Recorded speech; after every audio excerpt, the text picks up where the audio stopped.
defer to you. Do that too.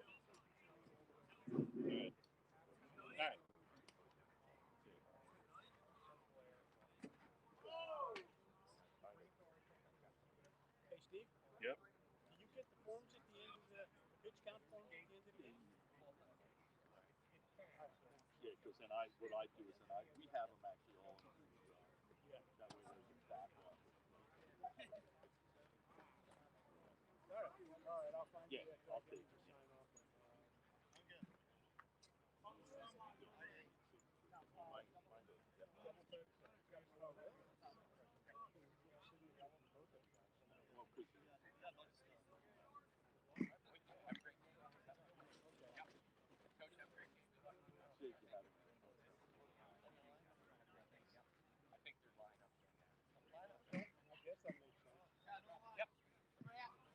Good afternoon, ladies and gentlemen. Welcome to the second round PIAA State Championship Tournament featuring the Cougars of Springfield Delco and the Westchester Rustin Golden Eagles. Golden Knights, sorry about that.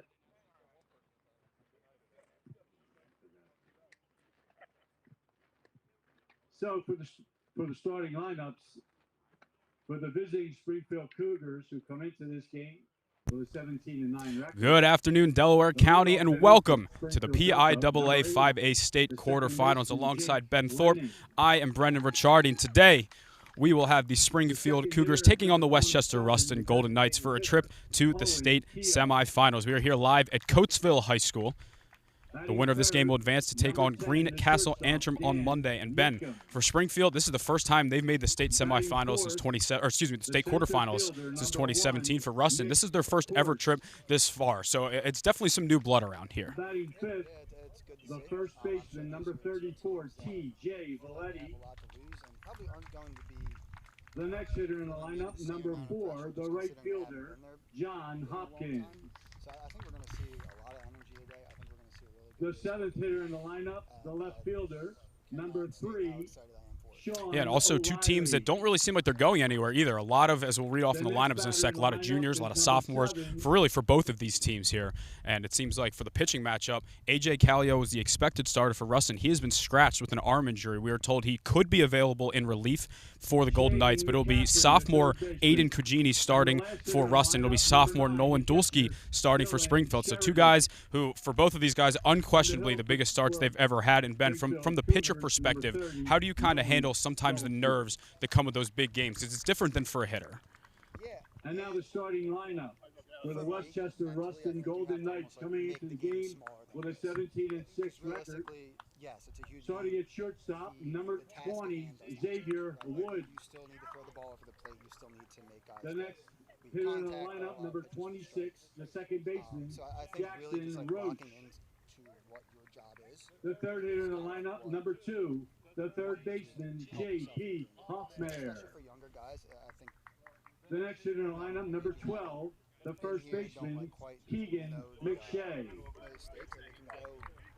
The fifth hitter in the lineup, the right fielder, number 6, Nate Lewis. All right, we'll take a quick break here for the national anthems. We'll come back with the starting lineups. Don't go anywhere. First pitch coming right up.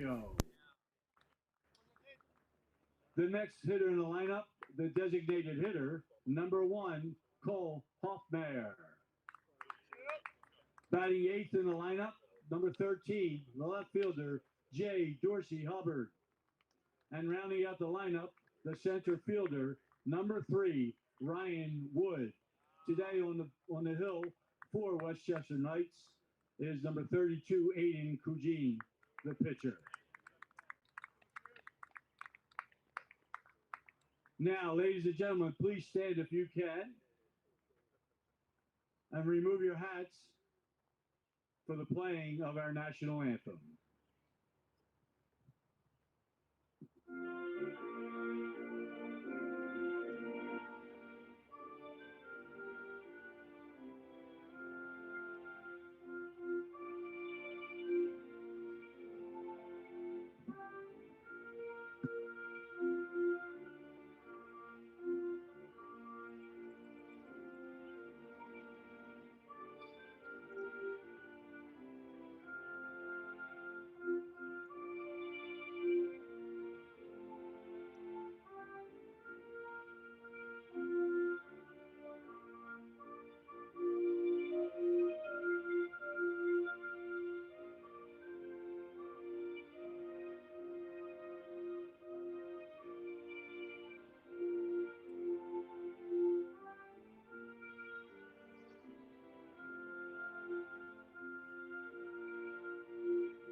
Welcome back here for the PIAA 5A State Quarterfinals alongside Ben Thorpe. I am Brendan Ricciardi. Let's get you the starting lineups here for the Springfield Cougars. Leading off, the second baseman will be Jake Lennon. Batting second, the designated hitter, Owen Keogh. He will be batting for the pitcher, Nolan Dulski. Batting third, the shortstop will be Danny Meekum. Nick Corse, your cleanup hitter. He'll be in center field for the Cougars. Batting fifth, TJ Valetti is your first baseman. Batting sixth, in right field, Johnny Hopkins. Batting seventh, Sean O'Reilly, the left fielder. Batting eighth, the third baseman, Shane McCaffrey. And the freshman catcher, Dylan Sheridan, will be behind the plate.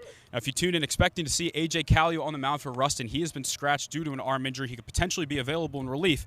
But with the way Aiden Cugini, the sophomore, has pitched for Rustin this year, it doesn't seem like they're stressing too much so far. He has thrown over 9 innings in the playoffs so far, 9 1/3, 0 earned runs, and 7 strikeouts for Rustin.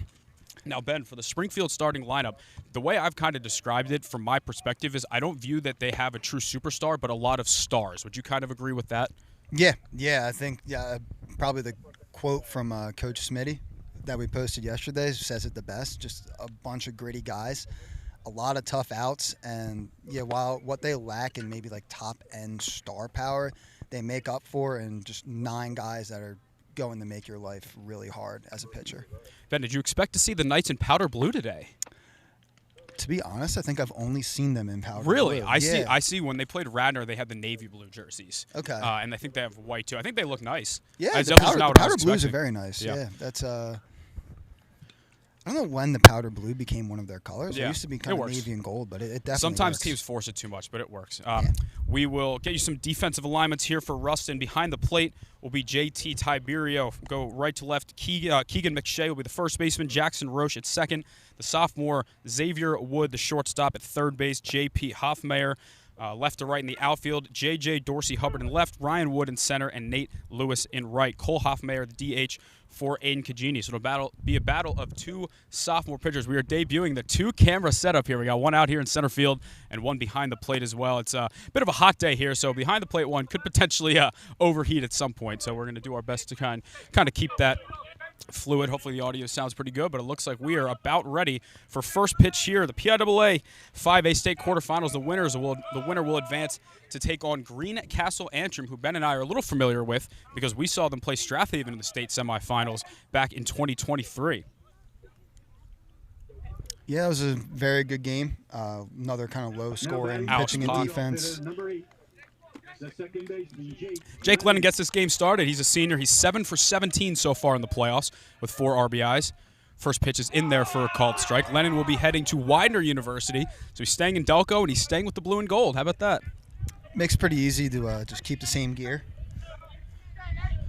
0-1 pitch to Lennon. That one's going to be just a bit down.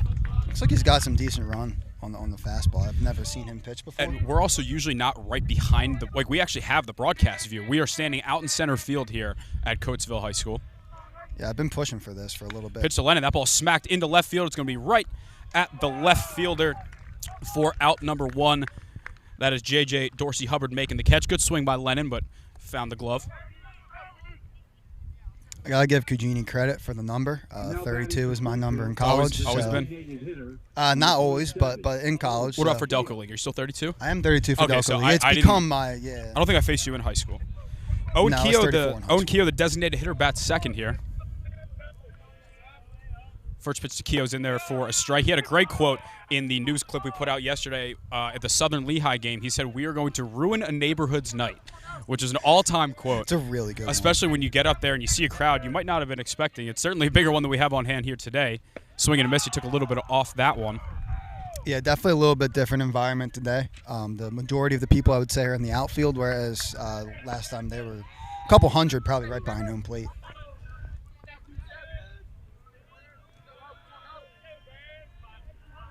0-2 pitch coming to Keogh here. That ball is fouled back off the backstop. I got to imagine you lose a lot of baseballs here. It's a straight up backstop. It's not very wide, though. No. And from being down there, it's not too deep. So we'll see if that comes into play for any wild pitches.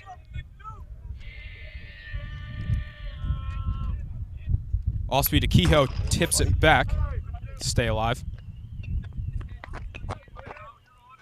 Yeah, Keogh's had a very good year. He's hit around 420. It's been a really good senior leader for these guys. struggled a bit in the playoffs so far, but they believe that he's going to turn it around. They've kept him in that 2 spot for a reason. Ball's hit once again into shallow left center field. That was going to drop for a base hit. That's kind of what he does. He's hard to get the swing and miss. He's going to kind of hit a lot of those slap hits like that, just beat the shortstop and the left fielder, and he does it again here. Danny Meekum, junior shortstop, had the big 2-run single to send them to states over Westchester East. He is 6 for 14 in the playoffs so far. Also, it was part of a pretty big run on the Springfield basketball team this year. How far did they go? They made it. They lost to Bonner, and I think the state quarterfinals. Really? Yeah. Curveball in there for a strike. Meekum's still a junior, so he'll be back leading this infield once again next year. A lot of talent coming back next year for Springfield as well. TJ Valetti, both their starting pitchers, and Drew Krause and Nolan Dulski. Throw over to first, nothing doing. Yeah, I think despite bringing back everyone, that they're really focused on taking advantage of this opportunity here. A senior-heavy lineup for sure. Yeah, and I think that we'll be back is one of the biggest lies in sports. So when you have a chance to win, you might as well take advantage of it. Some of the comments said, anyone else here from WIP? Hey, listen, Jack Fritz, the Rustin alum. That's you? Oh, that is our intern, Tyler. Never mind. He's not here from WIP. He's here to graduate. Jack Fritz, Rustin baseball alum. Spike Eskin, just Delco alum. Shout out for those guys for showing us some love. Yeah, definitely. That was a pretty surprising clip to see, but very cool. Pitch to Meekum. That one's skied in the air. Looks like it's going to be out of play down the first base line.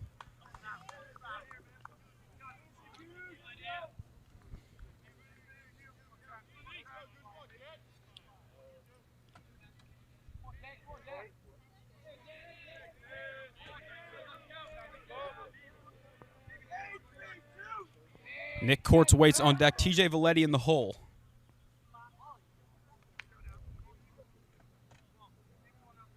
Definitely a little focused on Keo over there at first. A lot of moves over so far.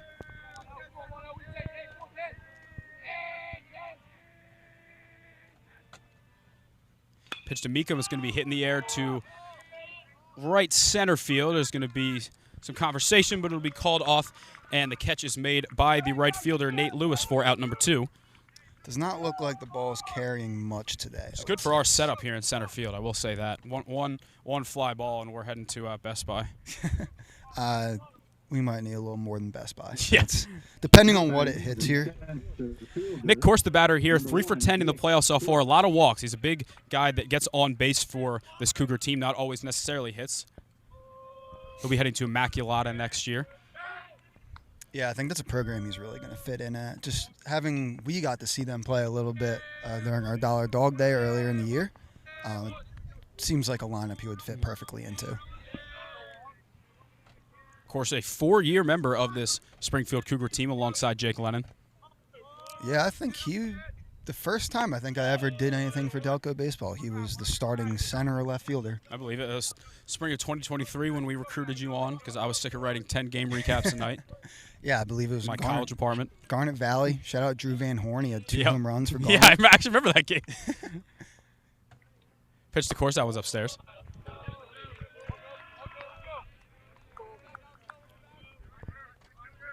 It's nice to have the little scoreboard there to keep track of the count. That definitely helps us for sure. The ump in the Haverford-Muhlenberg game kept doing these pump fake strike calls, and the scoreboard operator was in shambles. He had no idea what to do with himself. I really hate when umpires do that. Pitch to Corse, catches the outside corner. The long wait before calls, the weird stuff when you call a ball. Only like it on 3-2 pitches for the drama. I guess if I'm in the box or on the mound. Well, that's From watching, I just like when sometimes they take that slow step back and comes and goes. Sometimes it's just like just speed it up. Throw over to first, nothing doing. Not too sure about Kehoe's speed over at first to see if they're going to try and get in scoring position. I would call it average to slightly above average. Would be probably my assessment of that would be speed. my dream for someone to define my speed as average to above average. Hey, you hit a triple. I did hit my first triple in 8 years. That's not sarcasm. Pitch to Corse, that one slapped out of play. What I would have given to see you rounding second base on that I was triple, humming, man. I mean, it was stand-up. I didn't even slide. How about that? Humming is one way to Yeah. describe what you Yep. were doing there. Yep. That's, yeah. Yeah, I come back to the dugout. Someone says, "Is that you get all of that?" I'm like, "Yeah, unfortunately, I still didn't get it over." Got to get back in the weight room. Got some Springfield faithful starting to fill the right center gap here. Yeah, they've showed out for this so far. 2-2 pitch to Corse again, fouled back. And a huge thank you to the boosters for, Of course, thank you for to helping us pay the Mrs. streaming Lennon. fee. Also, a couple sponsors we'll give shout-outs to throughout the way. The Longan Group, Delco Beer Stop. As good as a name for a company as I've ever heard, Delco Beer Stop. They really they want you to know It's right very straightforward. away what you're doing in that establishment. A beer store I believe I've been to. In Prospect Park. I don't think I have, but after this I might have to. Yeah, definitely have. Feels like a good definitely have on the show way to the up. shore kind of, for Yeah. me coming from Westchester. Probably a good on the way to the Phillies as well. Well, I got a tailgate tomorrow, so. There you go.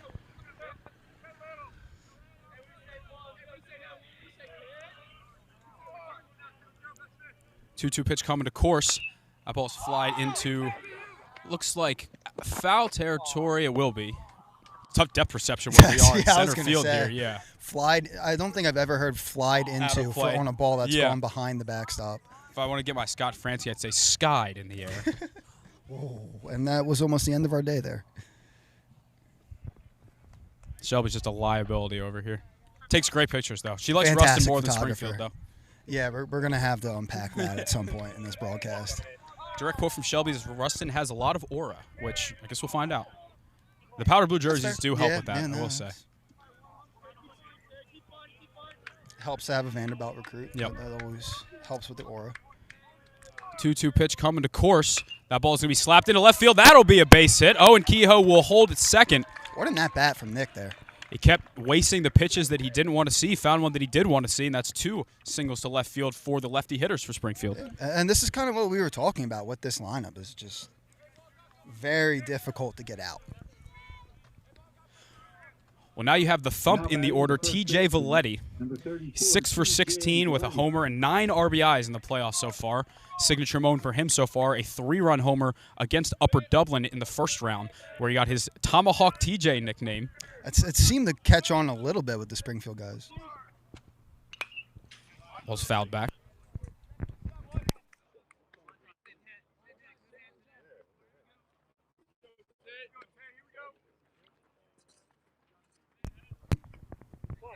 First pitch fouled back here.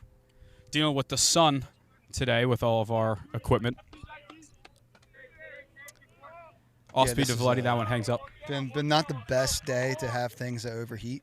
I got a pretty strong. I will say though, if trends hold, if Springfield were to win and they play Greencastle Antrim, I feel like it could be at that stadium that we have a press box again. Would be beautiful. That would be nice. I'm working on my tan though today. I am trying not to get burnt to a crisp. I feel like I've done a good job of that every spring. I have one really bad day. There we go. But I've avoided that so far.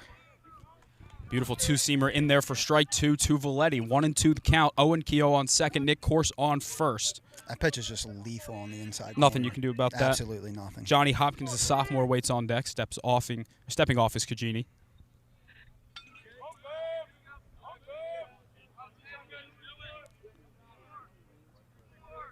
Pitch here to Valetti. He slaps that one down the left field line. That's a fair ball. Owen Kehoe will score. Nick Corse round second. He'll head to third. Valetti will head to second. And it's 1-0 Cougars. Just another big moment for TJ Valetti, man. All he does is hit in the clutch. That's now 3 lefties with 3 opposite field hits. The plan has been clear. Hit it where it's pitched. Yeah. We talked a little bit about the run on his fastball. I think as a lefty, that's really the way to go. Just try and look the other way. Slap it over someone's head.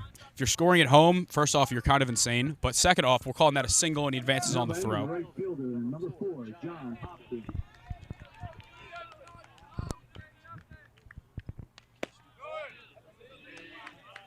Anyone that has a scorebook at home, please reach out to us. We need to know your story. Absolutely. First pitch is ball 1 here to Johnny Hopkins, 2 for 13 in the playoffs so far, but a good regular season. Big spot here for him. That one's a strike. That is, I believe, the first run that Cugini has given up. In the playoffs so far, at least first earned run. Yes. They pitched well in their first game. I believe that was against Hatboro Horsham. First game of districts, that is, not states. Hepburn Horsham, our guy Tyler's That's correct. alma mater. All-speed pitch there, catches the outside corner for Hopkins. Do you call high school an alma mater? Yes, absolutely. Yeah, okay. Nick Corse on third, TJ Valetti on second, open base at first. Waiting on deck is Sean O'Reilly. Pitch, that one's grounded foul. Well, they're getting the pitch count up, that's for sure. Yeah, absolutely. Oh, the pitch count is on the there we go. scoreboard. How about Dude, that? the scoreboard 27 rocks. pitches. That helps. Yeah, absolutely. That's gonna be it's gonna make our lives easier. A little different from being out in center field here. Absolutely. Different spots to look for different things. Pitch to Hopkins, a called strike three. Perfect pitch there from Aiden Cugini to limit the damage. But Springfield gets on the board here with the TJ Valetti single here in the top of the first. We'll head to the bottom of the first with Nolan Dulski taking them out for Springfield.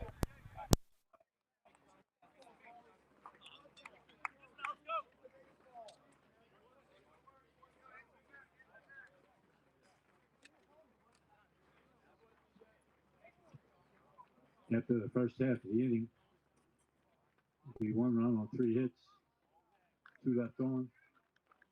Make the score 1-0. Springfield.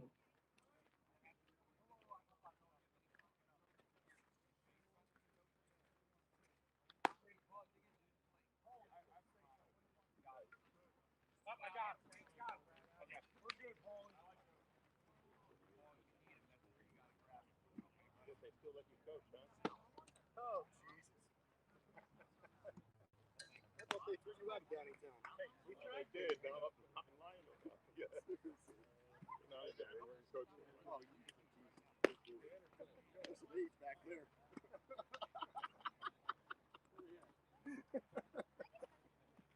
Couple years. Uh-huh. I remember you used to take your glove to first base.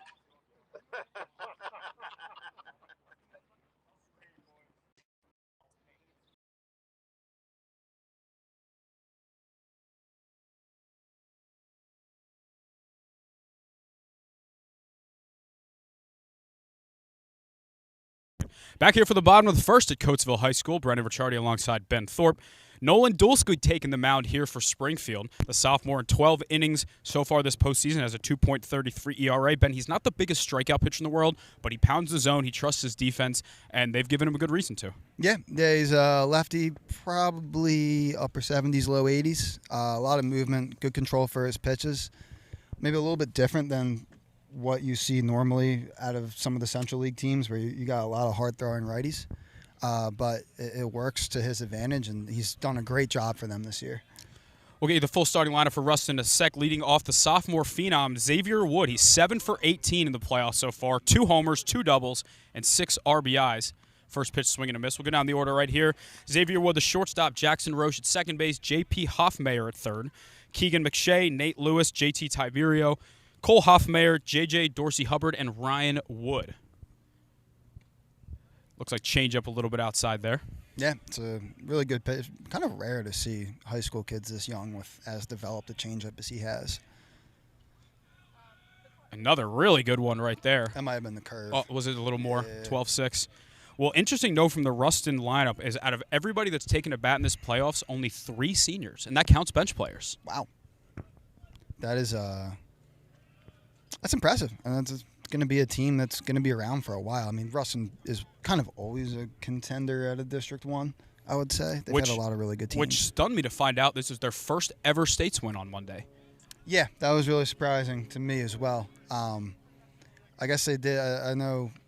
Swing and a miss for out number 1. We were there for a tough one against Kevin McGonigal and When they Rustin intentionally walked him with the bases loaded, which, if we're being honest, was probably the right decision.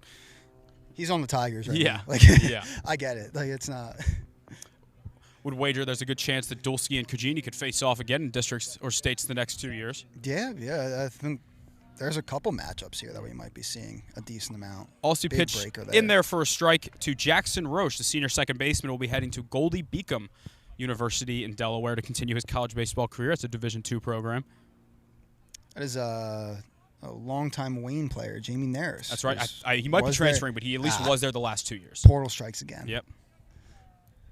Portal gives and the portal takes. Yeah. One to pitch to Jackson Roche. That one's going to be fouled back out of play. I hope they bought a lot of baseballs. It's definitely foul ball country, and might be tough to see from our broadcast. Right now we're testing out the 2 camera setup, so we got one behind the pitcher and one from home plate. It's interesting dimensions, not as interesting as Southern Lehigh. That ball is going to be dropped into right field. It's a base hit, a little collision, and Roche is going to be able to head to second base. And it looks like we have an injury in right field for Springfield after that collision. I think that's Jake Lennon, who is in some serious discomfort after a collision with Johnny Hopkins. We'll see if he's able to bounce back from that. Yeah, he does not look like he is in. Those are always some scary good. plays where you got one guy running back as hard as he can, one guy running forward as hard as he can. It's hard to communicate on those, and sometimes you get these moments.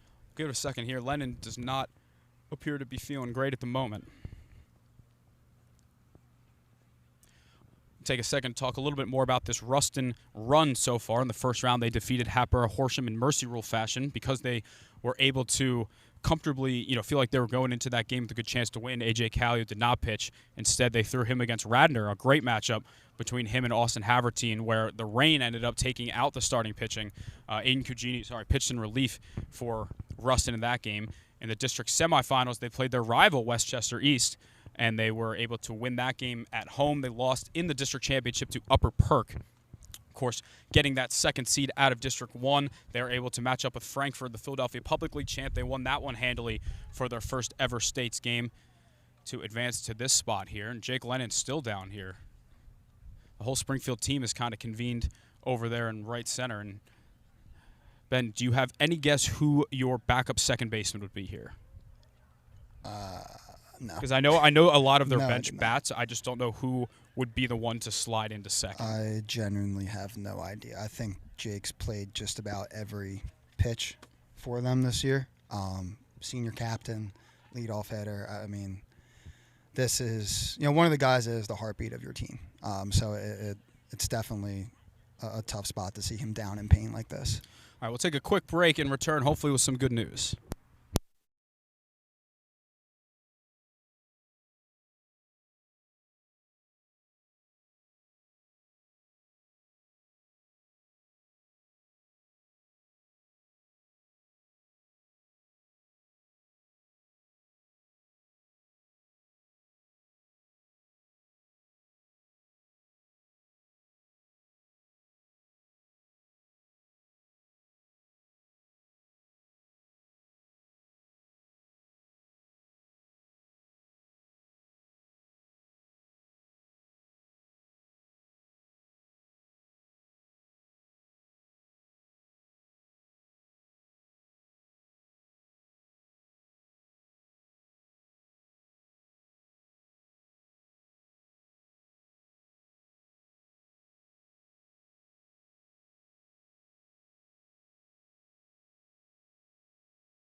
All right, back here at the bottom of the first at Coatesville High School. Jake Lennon shaking up. It looks like he's going to try and stay in this game.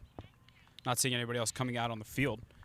If you just tuned in to hear Jackson Roche hit a double, there's a collision in shallow right field between Lennon and the Springfield right fielder, Johnny Hopkins. That'll bring in J.P. Hoffmeyer. Yeah, so, if the injury doesn't get better for Lennon, it looks like Shane McCaffrey's played a little bit of second base for those guys. When they were playing Episcopal early on, Meekin was still playing basketball, so that's right. That would probably be the rotation. You move McCaffrey over there. First pitch to J.P. Hoffmeyer. He fouls that one off his foot. Hoffmeyer's a 3-hitter for this Rustin team. He's headed to Virginia Wesleyan. He's really struggled in the playoffs so far. 1 for 14. They really could use him to get going here. He's driven in 2 runs as well for this team. It looks like either his younger brother or cousin Cole is also in this lineup in the 7th spot. It's always cool to have siblings or family members in the same lineup. Virginia Wesleyan also really really solid D3 program. That ball's upstairs. Is that in that ODAC conference? Gotta be honest, I kind of don't Old know. Dominion. I think it is. I I think would it guess is, so. but I don't quote me on that. They play a lot of those schools. I'm going to quote you. Okay. I mean, I guess realistically, we're on a broadcast. You kind of have to. You are the quote me on D3 that. expert here, though. Yeah, it is. Yeah. You need club baseball info. I'm your guy. You need D3. You're the guy. Yeah, my experience with the ODAC has mainly been Roanoke and Shenandoah. So anything beyond that, we're grasping at straws. But Well, Jackson Roche leads off second base. One out here in the bottom of the first. A coin toss was occurred 45 minutes before the game to determine who was home and away. Pitch here, that ball's crushed foul down the line. Not selfishly, I personally thought that Rustin would be the home team, being that they were the higher seed out of District 1. But I think once you get to the tournament, it kind of just resets in that regard. yeah, that would make sense. Like, if they had chosen that, I don't think anyone would have complained, No, not at all. But it definitely, after that first round, where, I mean, we've seen it every year. Anything can happen. It's hard to definitively say. Well, you very rarely get these kind of matchups where you can kind of say, oh, this should be the higher seed. Pitch here in the dirt, swing and a miss. It's going to be a tough one for Sheridan. He's not even going to throw it. Oh, A drop third strike those are the worst. will allow Hoffmeyer to get to first. And Ben, of course, the pitcher in the booth right here can speak to that more. I like it when it bails me out once in a while. Yeah, those are tough. They're a little bit rare, but it's a really good pitch. Just an unfortunate result. Well, definitely unfortunate because this is the meat of the Rustin order so far this playoff run. Keegan McShay, 6 for 13 with 2 doubles and 6 RBIs, and then Nate Lewis right behind him, 6 for 15 with 2 homers. So these two guys right here have really been what has been moving this Rustin lineup along. Now they have first and third with 1 out. Right down the right field line has to look a little promising for McShay here. Yeah, it's definitely shallow right by the pole here. Gets deeper in the gaps. Not a crazy big field. Center field, you still got to put a good charge into it, but down the corners is not too bad. Yeah, I would say to the gaps, definitely deep. It's a high fence. Left field, it kind of shoots out. That ball catches the outside part of the plate. But even center, I would give this maybe 375. Mm-hmm. Someone could realistically get us out. Not here. me, but somebody could. Yeah, definitely not you. Keegan McShay, a junior, one of the many juniors on this team. Throw over to first, nothing doing. Valetti pump faked like he was going to fire it across the diamond. That would have been a little ill-advised. Runner on third base pump fake like he was going to go home. I've only, in my 26 years of playing first base, I've only thrown one guy out at third. It definitely isn't a very common thing. No.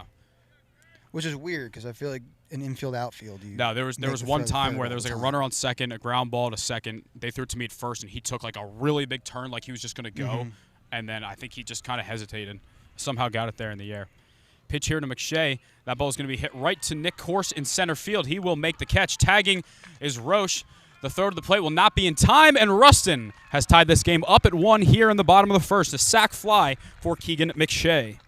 Yeah, and they've just had a couple lucky bounces here, honestly, to get themselves in that situation. But good job taking advantage. The drop first third strike did not just get McShay on, but it also allowed Roche to get to third. Yep.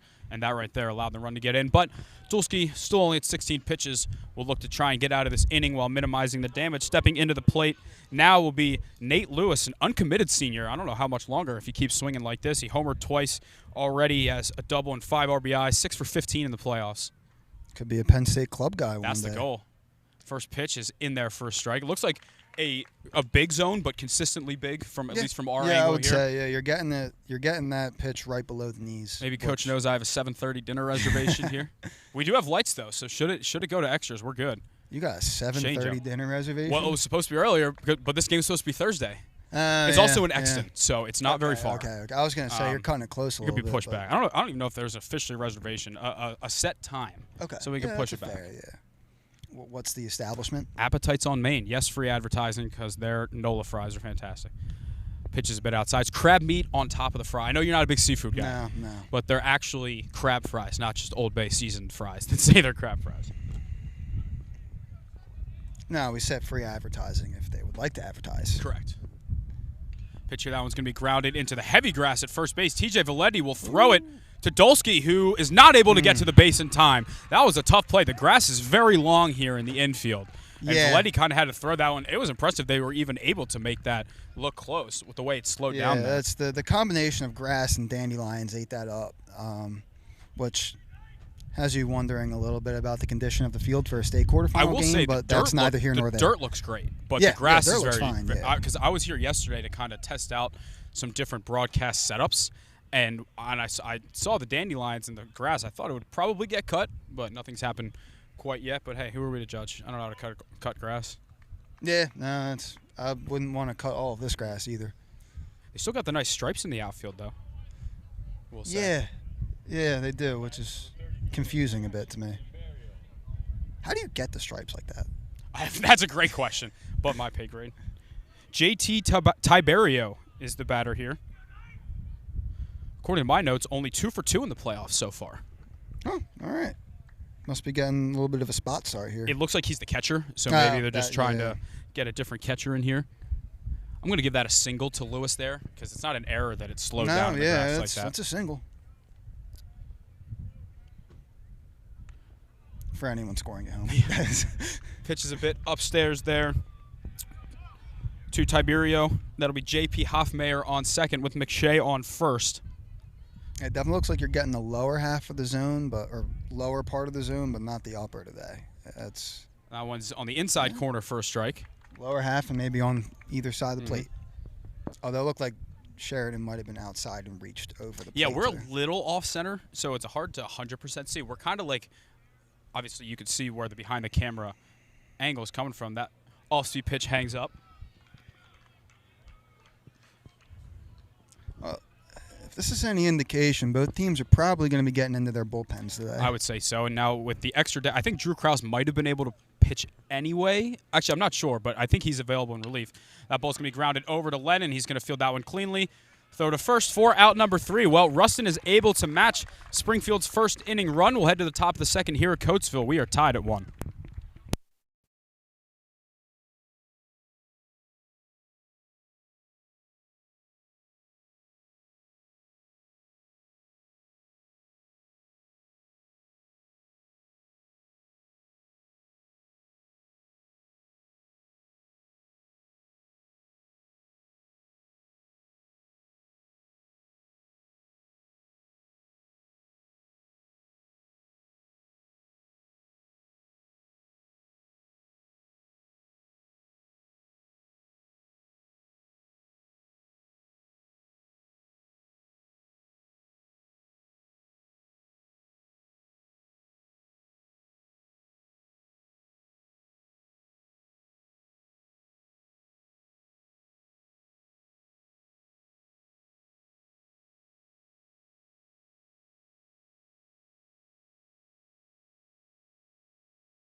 Back here for the top of the second at Coatesville High School, Brendan Ricciardi alongside Ben Thorpe.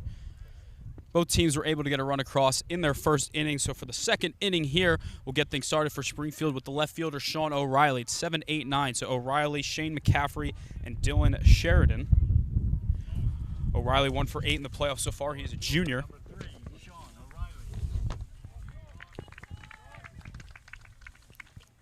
A lot of lefties in this Springfield order. First pitch to O'Reilly, swing and a miss. Yeah, definitely a lot of lefties. Got Corse, Valetti, I believe Keogh. O'Reilly. It's at least 5 right there. It's 4, I think. I'm not a math guy. That ball is hit very well into right field. Going back, and it is off the base of the wall.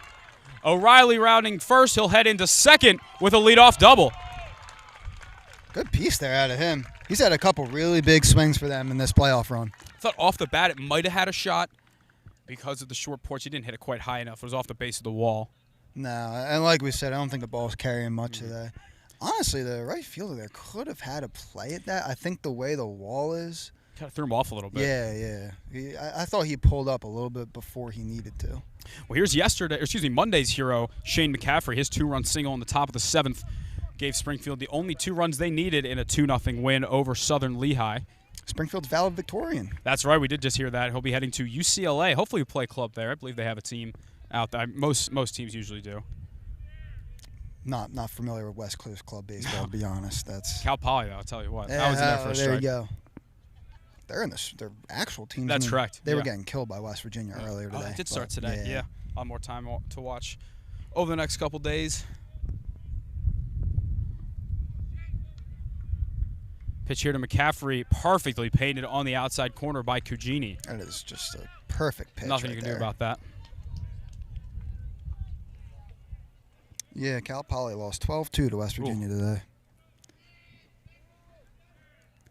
0-2 pitch coming to McCaffrey. Off-speed pitch, he's able to foul that one off. I thought from our angle at first he hit that over to second, and I'm sure he would have taken that result Move the runner very easily. All you got to do. The freshman Dylan Sheridan waits on deck, then back to the top of the order. Catcher J.P. Phillips was injured in the offseason. He's missed the entire season after getting surgery. So Dylan Sheridan, the freshman's had to step in. And that one inside, that hit him. All right. Shane McCaffrey, down in the count, 0-2, is hit by a pitch. Yeah, those are the ones as a pitcher that it just bothers you to no end. You know, you have a guy like that and Quick mound visit here. Look like just kind of a miss as opposed to anything. He's been really around the zone all day, but those ones will really frustrate you. And it seems like some of his guys in the infield recognize that frustration right away, kind of just going in to calm him down. Yeah, especially sophomore, big spot like this, just kind of let him know you have his back and you're ready to roll. Yeah, that's just really good leadership out of those guys. Also, definitely a potential 9-hitter up. Talk about maybe some bunt stuff as well. Yeah, I think there's a good chance that's a good call. Sheridan, as well. who is 4 for 9 in the playoffs so far, he was 3 for 3 in his first playoff game against Upper Dublin. Yeah, he's showed up in a big way. I think this year's been a really big learning opportunity for him. Getting thrown into the situation he was, it's tough, especially playing the position of catcher as a freshman. But I think he's really risen to the occasion. I'll tell you what, with that long grass, that one's got him too. inside. The long grass here, bunt could potentially get stuck in that grass. Yeah, it could. Corners in for Rustin. Not really double play depth. Jackson Roche is kind of off to the right side. They're going to bunt. It's going to be foul. That's a good pitch to throw when a guy squares early. Get that inside. It's a hard pitch to get down. Bunt strikes, you know what they say. Yeah. Well, playing for Strathaven, I had to bunt more than I would have liked, but you know what? It helped the team, right? We bunted Harrington to death in the playoffs my senior year. That's just what you guys do. Yeah. Pitch to Sheridan. Squares the bunt, pulls it back right down Broadway, 4 strike 2. I think he would probably like that one back. Yeah, it's a tough one. But you gotta have that goldfish mentality, right? Yeah, you gotta be able to put it behind you gotta wipe it, move on to the next pitch. If you can find a way to get these runners over in some way, I would assume the bunt is probably not still on, but you've seen a lot of times where guys will keep the bunt on with 2 strikes because they believe that they can get it down. Yeah, you do it until they prove they can field it. And he's going to square it again. He's going to bunt it foul. Oh, man. It's a tough one. That's a real tough one. Back to the top of the order here for Springfield to be Jake Lennon. He lined out to left field his first time up. It's looking like he's moving a little better now since the collision. He was shaken up on a collision with Johnny Hopkins, but was able to stay in. Big opportunity here for him. Lennon 7 for 18 in the playoffs. He takes that one for strike. Cugini's really been getting ahead of these guys. He's seems like with the righties, he's really painting that outside corner very well. Yeah, it's a big thing, especially for a young pitcher. Just get ahead in counts, put yourself in good situations. Pitch, that one's going to be fouled back. That looked like some kind of change. A little bit more movement. Yeah, had a little more run. If you're just joining us, TJ Valetti, RBI double, maybe a single, puts Springfield ahead. Probably single in the with first. throw. Yeah, single with the throw. Sac fly from Keegan McShay for Rustin, tied it up in the bottom of the first. Jake Lennon was injured with a collision, but he's stayed in, and he punches that one right to the first baseman, and that'll be a double play. Right on cue, McShay steps on first base. Oh, wait, what's going on here? And I believe they are potentially calling catcher's interference. Oh. I don't know what else it could be. Wow.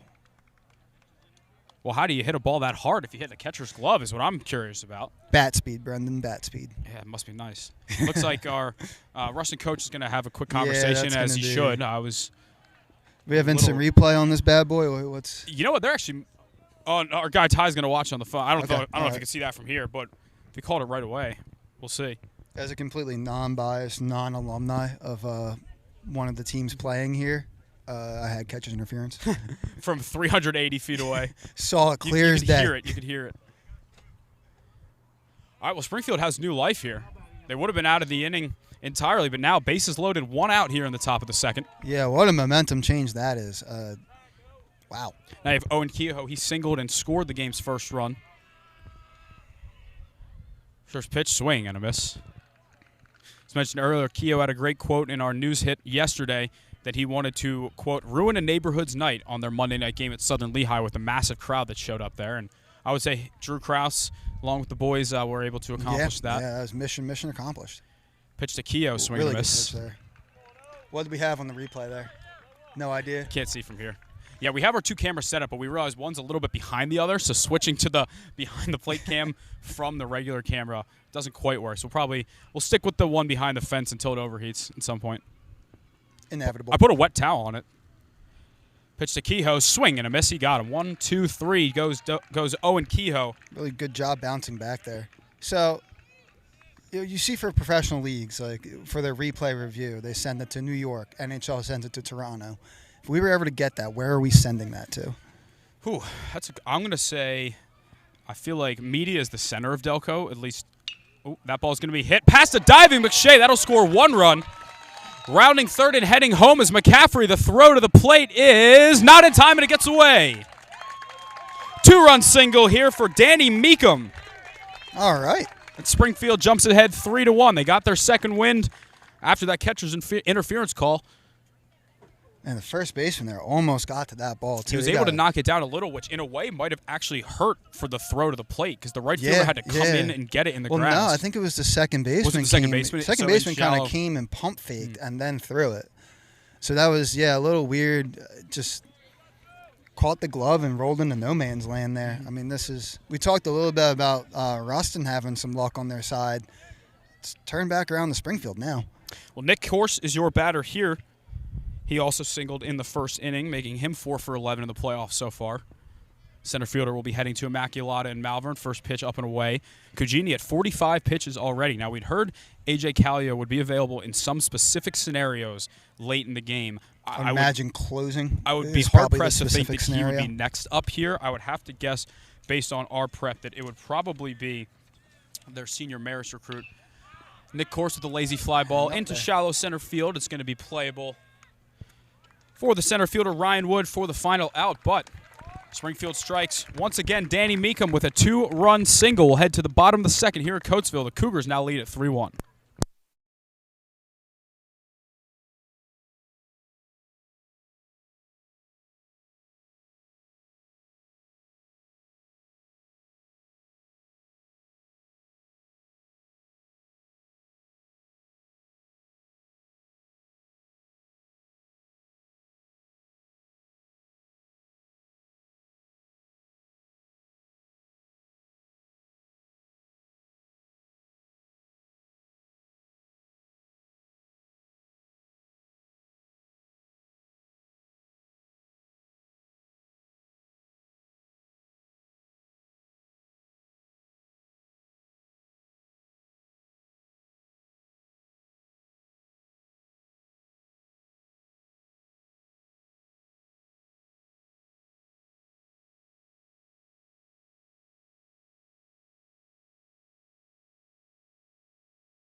Back here for the bottom of the second, the first pitch is a swinging strike to Cole Hoffmeyer.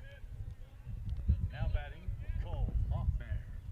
Messing around with some different camera angles here to try and get the best sync that we can. The pitch isn't no way way a upstairs. finished product out Not of very us. unfinished product, but with the heat, phone's dying, camera's dying with the heat.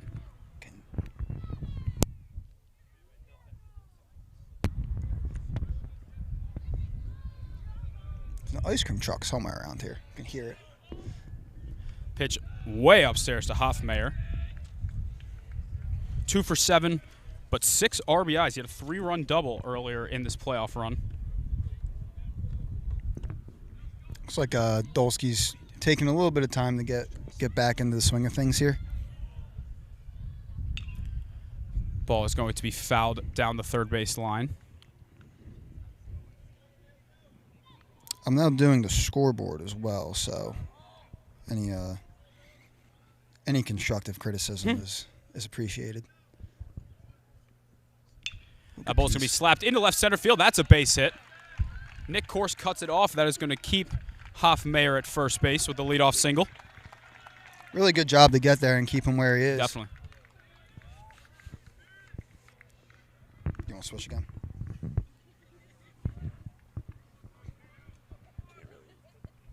Now batting the left fielder, AJ Calio. I couldn't even see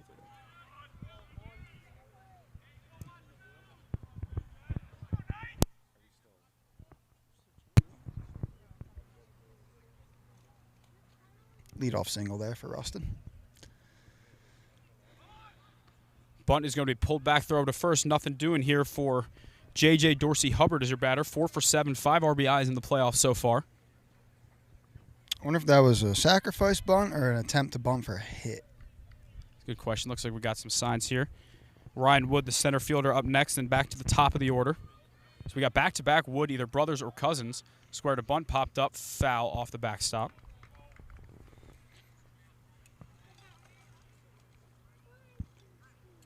.46 pitches out of Cugini start, but No Dolsky's signs getting of up there too. no signs of any bullpen work for either team yet.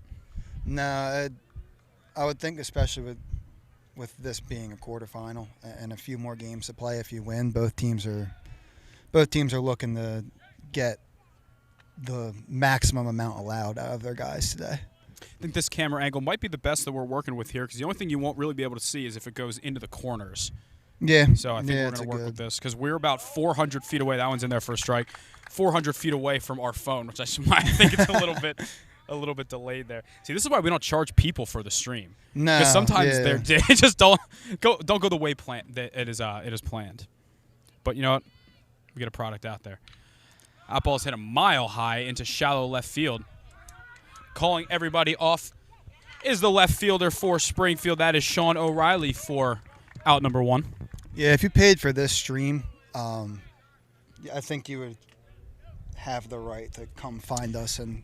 With that being said, we appreciate everybody who helped support to pay that for is, this yes, stream yeah, here. That's different. That's different. completely different. That's different. Just in the theoretical world that we Yeah. charged people Got for it. But no, yes, thank you to all our donors. We have some shout-outs allows us- lined up in between innings for a couple of the businesses that help support us today, along with the Springfield Boosters. Ryan Wood takes that one a bit down. Center fielder here, a junior. He's just 2 for 12 in the playoffs so far. As we mentioned, one of the many juniors for this Rustin team. Throw over to first. Nothing doing. I feel like Dolsky's got a better move in his back pocket, just waiting for the kinda time to show trying to it bait out. him a little bit.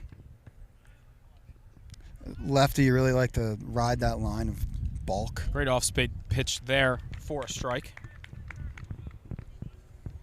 If you're just joining us, Danny Meekum, well, the scoreboard still says it's the first, but Danny Meekum with a 2-run single in the top of the second inning to make it 3-1. 5 hits so far for the Cougars.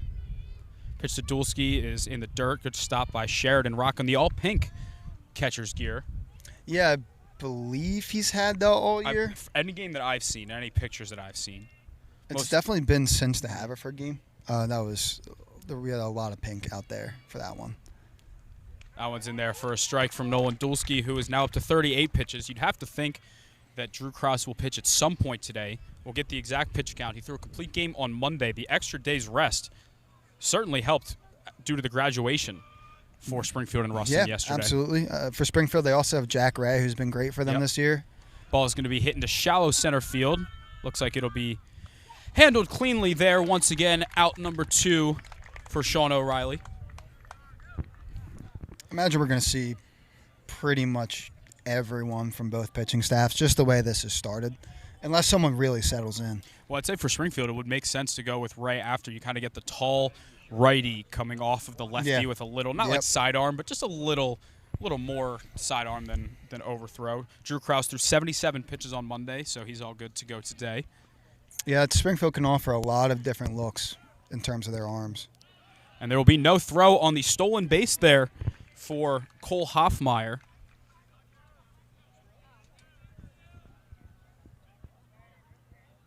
Runner at scoring position now for the top of the order, Xavier Wood. 7 for 19 in the playoffs. He's got 2 doubles. He had 2 homers in their win over Westchester East, I believe. I know he had 2 homers in the game. Might have been their Hatboro game. Swing and a miss. Is that a home game at Rustin? I think so, yeah. I've heard that field is a bit shorter. I've never been there before, personally. It's, we're not talking like Haverford School short. Are we talking like Durham short? Close to it. Okay. Yeah. Okay. Where it's, I mean, not every fly ball goes out, but yes, more than you get one out, you definitely have to hit it well. That one's going to be just a bit outside. But you don't have to hit it perfectly. Makes sense. Never played a Westchester League game, so I know. Is that a field that use, or is that hoops? Well, I know hoops is. Do I need the high schools? No, I think not it's for Westchester. I think Westchester maybe now with the more teams, but I believe hoops is a pretty. Picture that ball's gonna be hit right at him. Over to the third baseman, Shane McCaffrey for Springfield. Nolan Dulski got in a little bit of trouble, but he keeps Rustin off the board. We'll head to the top of the third. The Cougars lead it 3-1.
Back here for the top of the third, Springfield leads Rustin 3-1. RBI single from TJ Valetti, 2-run single from Danny Meekum. Speaking of TJ Valetti, he will lead off this inning here for the Cougars. The junior 3-sport athlete, also a football and basketball player. Swings the first pitch, grounds that one over to second base. Hustling down the line, but will not be there in time as he is retired for out number 1. Second base there, waiting for the short hop. Yeah. Little you made it more interesting than I thought it would be. Risky play, but it worked out. Who is that over there? No, I'm saying the second. Oh, it's Jackson Roche at second. Of course. Now batting the right fielder, John Hopkins. Johnny Hopkins struck out looking his first time up. Squares the bunt, pulls that one back. That one looked like it'd be a little more, try to go for a hit. He did not go. I guess no sacrifice if no one's on base, but yeah, it's got to be. And Johnny's got some speed. Sacrificing himself just for the love of the game. He dropped down a beautiful bunt for a hit against Jimmy Boyle a couple months back now. That's one of the few ways you can beat Jimmy, right? Yeah, that is certainly hard to actually hit off him. Johnny, a sophomore on this team, 2 for 14 in the playoffs so far. That one's Payne on the outside corner. We mistakenly passed Johnny up for a hitter of the week earlier in the year, and that one's on me because I was in a rush and I went through all the game graphics, and the game he went 4 for 4 with like 5 RBIs, they lost. So I didn't even think to look. That one is just a bit inside. It's quite the miss from you. There's also a lot of games to go through. Yeah, you're supposed to be the stat guy. I was, yeah. I got consumed by freshman baseball. Pitch is a bit upstairs for ball 4. It turns out worth the walk. Coaching 16 people by yourself is a little bit harder than I thought. So you didn't have any assistants? I had a little bit of assistance. Dylan Everly, shout out, Delco baseball guy. It was able to make it out, but probably 60% of the time I was on my own. Were you coaching the bases, or did you make them go out and do it? Well, I was third base coach. We sometimes had to have a kid do first base. Shout out Henry Dunn. He did a lot for us.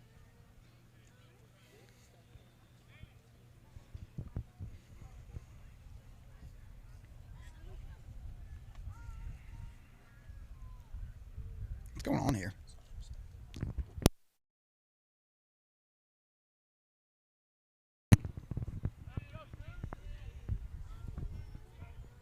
Sean O'Reilly, the batter here, he doubled his first time up, throw over to first.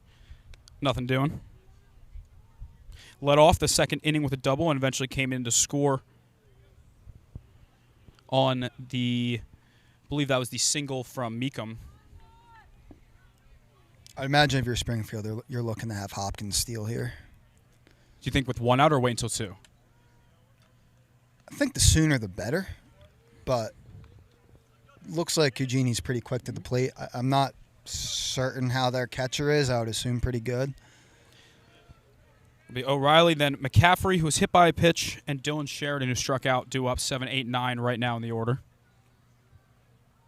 Pitch, that one just misses it. We've been seeing that be called a strike for most of the game so far. Yeah, I don't think I'd be too happy about that if I was Eugeni. I don't think he is, as he takes a little walk around the mound there.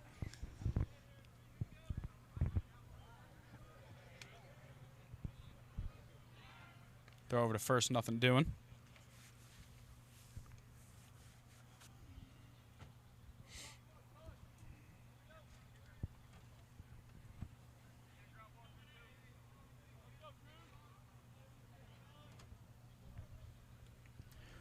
Two 2-0 pitch here. It's going to be, he gets the call this time. Really nice pitch. I think deservedly so. Yeah. To O'Reilly. Absolutely.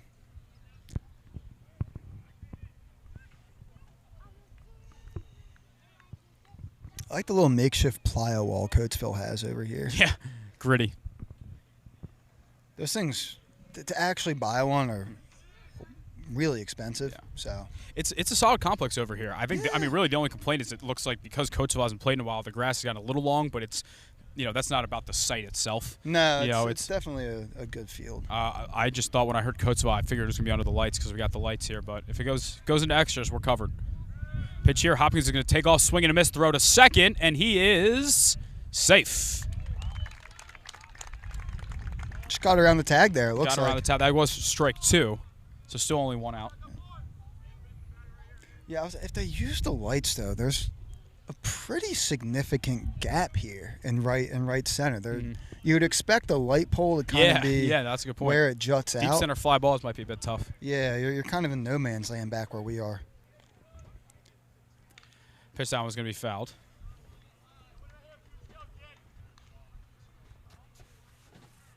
.57 pitches already here for Aiden Cugini. Still not seeing any sign of any Rustin movement in the pen quite yet. Based on our prep, we would probably expect Marist recruit Brady Shuffler to be up next. That one's going to be up and away. I think on most teams you have a D1 recruit. He's probably your number 2 after your other, but I think that just shows how well Cugini's pitched this year. Yeah. That they've just totally bought into him being their second guy. Yeah, he's been great for them, especially during the playoff run. He hadn't let up an earned run till today. Yeah, absolutely earned this opportunity. And he's been pitching well, honestly. Swing and a miss. Down goes O'Reilly for out number 2, and that'll bring in Shane McCaffrey, who was your hero in Monday's State's first-round game, a 2-run single. Ben was there out at one of the most bizarre stadiums you'll ever see, Limeport Stadium in Lehigh County. Just a giant hill in center field. There's trees in play. It's about 500 feet away, so I guess in play is a bit of a relative term when it comes to high school baseball. It's in play for like prime Barry Bonds. Mm-hmm. A high school kid, not really. But that was honestly an awesome stadium. It seemed like someone had mentioned, I think it might have been Coach Francis at practice yesterday, it was the perfect size for the amount of people that came. Yes. Because say you rent out a minor league stadium and fill a quarter of it, it looks like it's empty, but that field was packed. Yeah, that grandstand probably holds 300. We got maybe 250. Yeah. And it felt like a really big game atmosphere. Shane McCaffrey was hit by a pitch his first time up.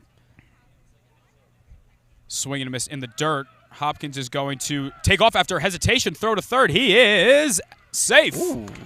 Was able to avoid the tag. Didn't have a great angle out here from center field.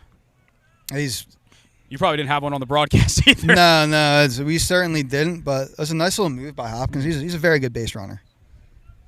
But yeah, that field out in Limeport, I'm not going to put it on like bucket list of stadiums, but if your team's ever playing there, cool. If you're ever in the area during a game, go check it out. It's a really cool place. I heard they do some men's league stuff out there. They do. Here's a pitch, swing and a miss. He got him. Well, Springfield strands a runner on third base. A couple more base runners, though, for the Cougars. But Rustin's able to keep the Cougars off the board for the first time today. When we return in the bottom of the third, Springfield leads at 3-1.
Back here for the bottom of the third, Springfield leading Rustin 3-1. Jackson Roche will lead off. He doubled back in the bottom of the first. Was the collision between Jake Lennon and John Hopkins in shallow right field. Of course, Lennon was able to stay in the game, but he was down for a little while. Yeah, it looked like something with the leg maybe. He was limping after that, and here comes depth perception a little bit off. I thought that was another. I thought that could have been in play for a second.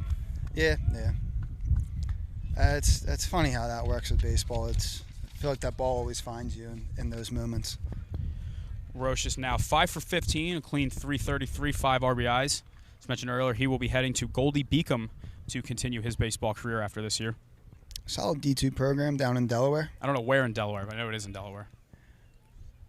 Here's the pitch. That one runs away. You know, if you say anywhere in Delaware, I don't think you're going to be that far off. Yeah, probably not. The one school I know where it is Sleazy-Annam. That's about it. Yeah.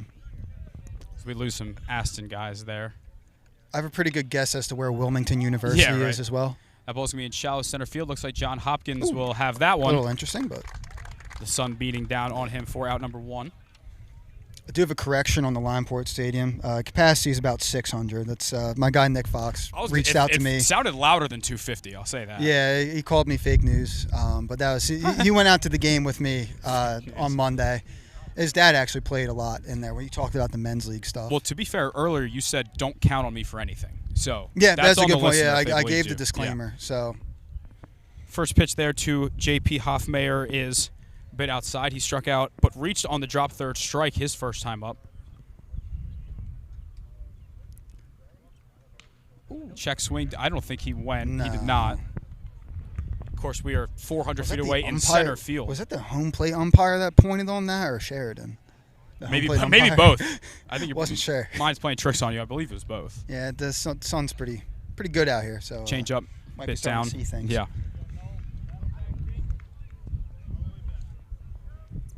It's gonna be full hallucination by the fifth inning. Once the lights come on, DBN after dark. Well, at least we don't have an hour car ride back like we did for Haverford Muhlenberg. Yeah, but should Springfield win, Greencastle Antrim is 2 hours away, so we'll probably head somewhere 50-50. Maybe that stadium, Earl Wenger in Fredericksburg from last year, or a couple years ago. That was in there for a strike. Yeah, 3 years ago. It was 2023 Strathaven semis. Yeah, very nice area out there. Pitch, that one is a bit inside for ball 4. As Hoffmeyer works a walk. Keegan McShay, his first time up was a sac fly. Also, we apologize in advance if there's ever any pinch hitters. We probably can't see that from here. The scoreboard does say the numbers, so we'll try and do our best to keep our eye on that. The PA guy announcing names might help as well. That, yeah. Just good dirt ball read there. Advancing 90 feet is Hoffmeyer. Read that like a book. DVRs. I always try and tell people, while I am a very slow base runner, I know what I'm doing. And I also know my limits. That's a big thing, to not get too ahead of yourself, you know? It's a good code. Yep. Know where your outfielders are at all times. Don't take very big leads. Nobody cares if you don't advance, but they do care if you get picked off. Yeah, I mean, you can't be slow and dumb. Pitch here to McShay, right down Broadway for a strike.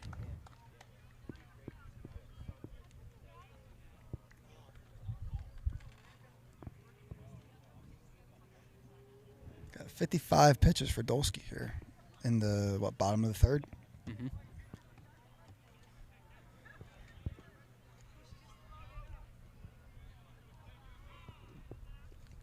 Quick time here.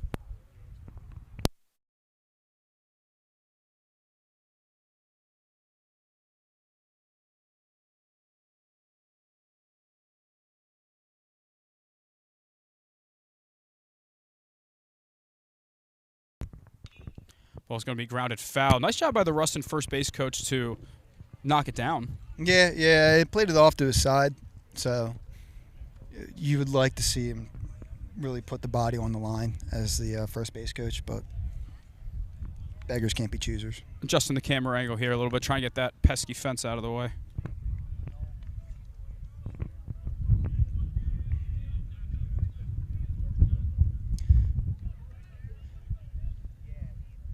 That ball is going to be hit into shallow right field. Sliding and making the catch is John Hopkins, tagging up and advancing to third as Hoffmeyer. That throw gets away. It's going to be off the fence.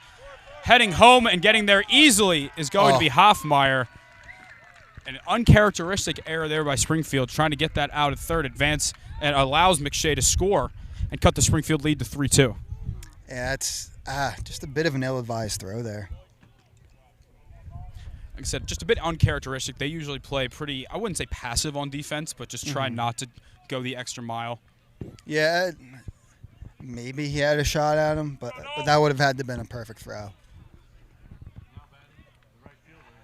Well, Nate Lewis is the batter. He's been hot all playoffs long. He's now 7 for 16. He singled back in the first.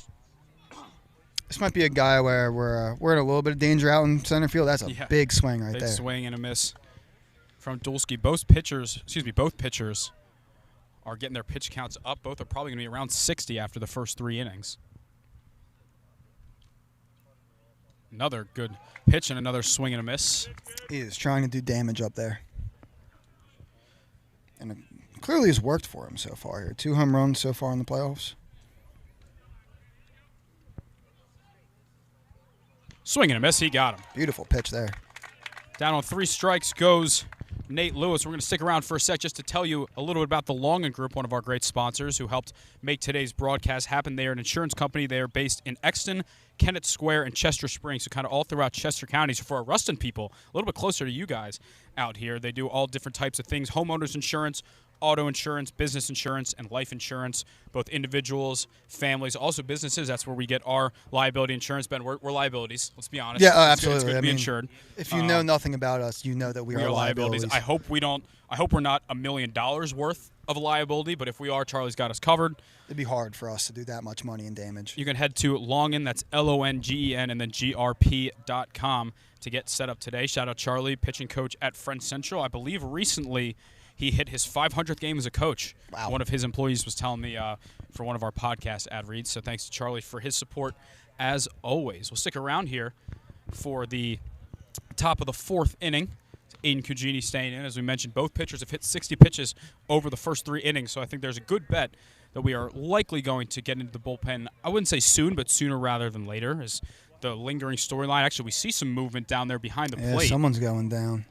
Obviously, can't from tell this far who away, that can't is. tell. Obviously, the lingering question here is could we and when would we see AJ Calio, the Vanderbilt recruit for Rustin, who's been dealing with a bit of an arm injury, but he told me before the game that for the right situation, he's willing to give it a go. Obviously, it's tough. I understand it's the one side of the coin. It's like it could be your last high school game, but also you're a guy with such a bright future heading to such a good program like Vanderbilt, and you don't want to risk jeopardizing your future. So I totally understand why he's willing to be a little cautious here. And from my perspective here, I don't believe that's him going to warm up. No. I would also say, though, if you're hurt, you're hurt. You're right? hurt, yeah. Like and you might not be as effective a pitcher. But And he'd also had a surgery last year, too. Yeah, we've seen Rustin has guys who can carry that load. So, yeah, I think give those guys the opportunity. I will also say, last year, with a broken elbow, he had a 16 strikeout no-hitter against Marple. Yeah, so maybe maybe him at 80%, still better than most. I mean, he absolutely is. Yep. All right, Shane McCaffrey. Is that Shane McCaffrey? No, Dylan Sheridan. I didn't update my scorebook here. Dylan Sheridan struck out his first time up. Yeah, looks like number 12 is in the bullpen, maybe? 12, 11? 11. Number 11 is in the bullpen. Get that checked here. Pitch here to Sheridan is going to be grounded foul. As we expected, Brady Shuffler. Okay. Marist recruit, still just a junior, warming up now.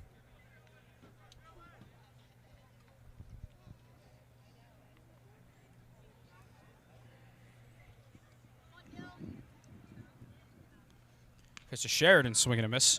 As we mentioned, the freshman who was thrown into action when J.P. Phillips was injured and out for the season. Ben, you said back in the fall he was injured? Yeah, like late fall, I believe. Pitch to Sheridan, just misses low and away. It's putting a freshman back there is definitely a risk, but I would say it's paid off greatly for Springfield. So now you have a guy who has that experience in 3 more years. Ball's going to be fouled back, and now next year you get Phillips back, and you can have the potential to rotate them. You can have the potential to move one of them out to a different position. Yeah, I believe Phillips can play a little bit of infield, like little corner infield, so that might be, especially with Shane McCaffrey graduating, an option. Ball's going to be grounded in the hole, backhanded by Xavier Wood. Throws to first. Great throw over there by Wood. Very nice play. For out number 1. You can see why the Rustin community is so high on this kid as a sophomore here, a leadoff hitter and shortstop, and especially when you have a guy like Jackson Roche who is going to play college baseball. It's kind of like Jake Lennon playing second. Yeah. You have guys that easily can play shortstop but are willing to move over to second.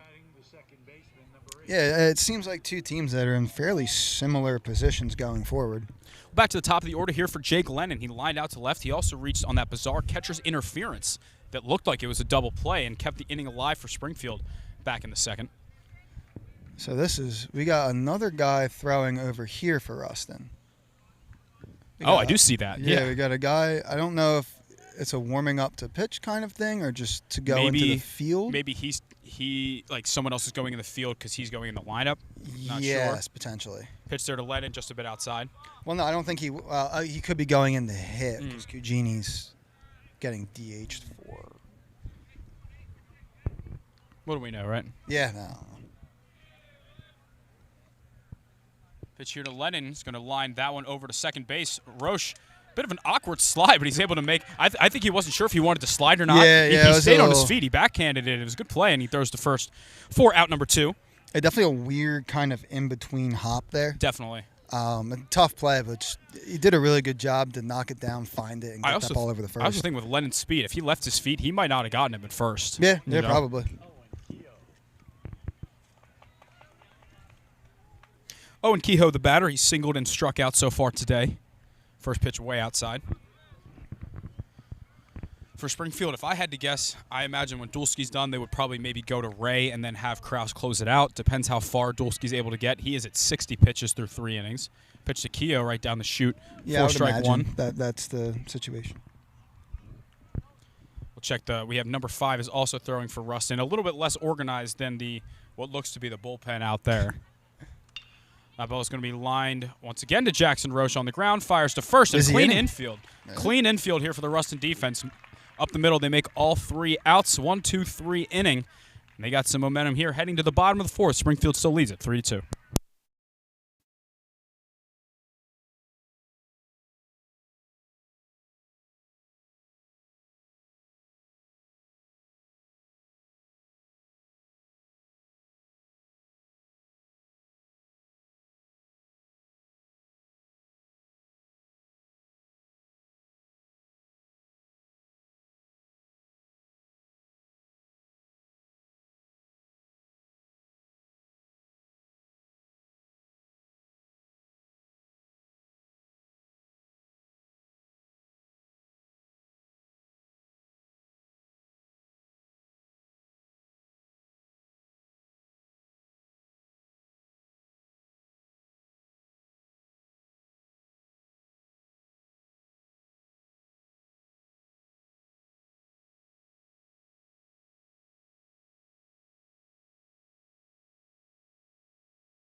Back to Coatesville High School here, bottom of the 4th. Springfield leads Rustin 3-2. First pitch is an all-speed in there, first strike to JT Tiberio. Grounded out to third base his first time up. Hasn't got too much time in the playoffs so far. Takes another off-speed pitch in there for a strike. Steady diet of curveballs here so far. More Rustin guys throwing. Also, pitch is again fouled down the right field line. Oh, and now looks like Brady Shuffler starting to get ready to throw a bullpen here. Would have to imagine he's next up for Rustin. This is a winner-go-home game. There's been some times this season where these teams have played playoff games where their season does not end, but the loser's done today. Winner will take on Greencastle Antrim, who I believe is south central Pennsylvania. kind of Chambersburg area. Yeah, it's about 2 hours and 15 minutes away. When Strathaven played Greencastle in the state semis, it was at Earl Wenger Stadium in Fredericksburg. Nice stadium. Pitch swing and a miss. And throwing to first is Sheridan for out number 1. Of course, that was the year where we almost had a Strathaven Bonner State Championship, but Bonner fell to Miguel Hugos and Shaler. That Shaler team really ruined our party. Yeah, they ruined a lot of stuff. Yeah. I actually saw them in the state championship lose to Upper Dublin last year. I was up for that game covering for the Coaches Association. Yep. That felt good to watch. First pitch to Cole Hoffmeyer is a bit low. Could be Hoffmeyer, could be Hoffmeyer. If someone in the comments wants to let us know, please do. Someone who's got their name mispronounced for 27 years on Sunday, then I would appreciate it. I've been getting Riccardi or Ricciardi for that long. I was humbled by my intern crew when they asked what year I was born, and I started by saying 19. They didn't even let me finish. Just did not even let me finish saying what year before they started laughing at me. Pitch that one catches the outside corner. It's not that long ago. I had I believe, 22 or 23-year-old in Tyler. Dave should be the same age, and Shelby was 19 in the car. You're 22, 23 laughing at a 1900 birthday. Yeah, right. 99 for the record. You're not that far off. Just wait till you pay for your own insurance. That smile will go away real quick. It's coming, brother. It's coming. But if you want to pay for insurance, Charlie Longan's your guy. That ball is going to be laced down the left field line for a base hit. And taking a big turn and heading to second is Hoffmeyer. The throw, he is safe. That ball will get away. Good backup by TJ Valetti. Combination of a little bit of a bobble there by O'Reilly and also with the long grass. It was a really question. He went for a bare hand there, which is a little interesting. I'm calling it a single and an error. The long grass definitely did not help. No, it killed it just enough to be weird. Someone's got some Chick-fil-A. I can smell it. Yeah. Well, one way or another, it'll be J.J. Dorsey-Hubbard with the runner on second and one out. He's 4 for 8 with 5 RBIs here in the postseason for Rustin.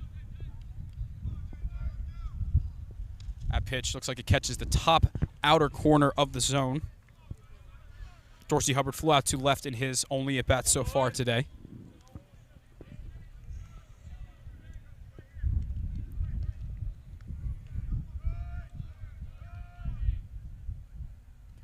That one's in the dirt. Good job by Sheridan to keep that in front.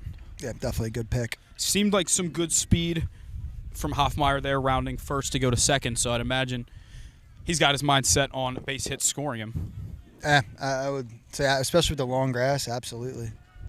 Outfield, fairly reasonable for Springfield. Another one in the dirt, another good job by Sheridan. Yeah, that's big to keep that in front, keep him off third with one out.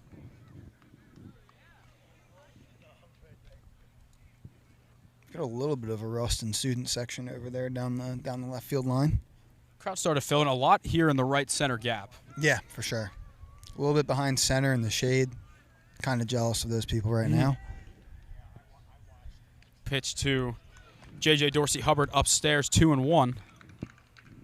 Dulski now at 69 pitches, 3-1. Sorry, the scoreboard had not updated yet. But our scoreboard should be 3-1. You do have an open base there if you really want it. I would imagine you want to avoid putting more base runners on, but it doesn't hurt you too much if you do walk them here. Not seeing any movement for Springfield. It could be down behind the dugout. That ball will be upstairs for ball 4. Yeah, I don't see much. I would think they're starting to consider having someone move, but there's nothing right now. Quick mound visit here. I think that's Jeff Smith going out to talk to him, yeah, right? That's Smitty. Yep. So, Ben, you can tell me probably a little bit more. So, was Jeff Smith, he was the head coach at Springfield before Francis. Yes. So, Francis has been the head coach now, I think he said yesterday, for about 11 seasons. So, I guess Smith was directly before him? Yep. So, he was 2014, I believe, was his last year. It was my sophomore year of high school. That checks out.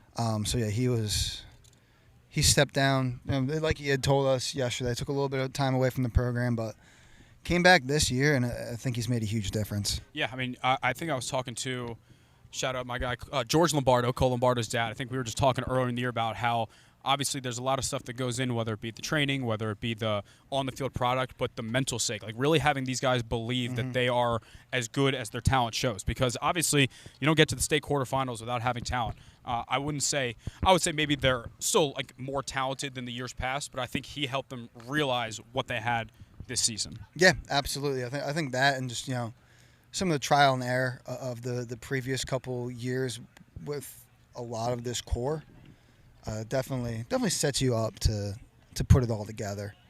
But that said, still, I don't think anyone had them going this far at the beginning of the year. So it's been an incredible job by everyone involved. Well, Ryan Wood, the center fielder, is up. He flew out to left his first time up. We got, looks like Jack Ray going to the bullpen now for Springfield. Jack Ray is warming up, and that pitch is going to get away, or I should say stay in the dirt, but allow the base runners to both advance 90 feet. Still just one out here in the inning. Now the open base.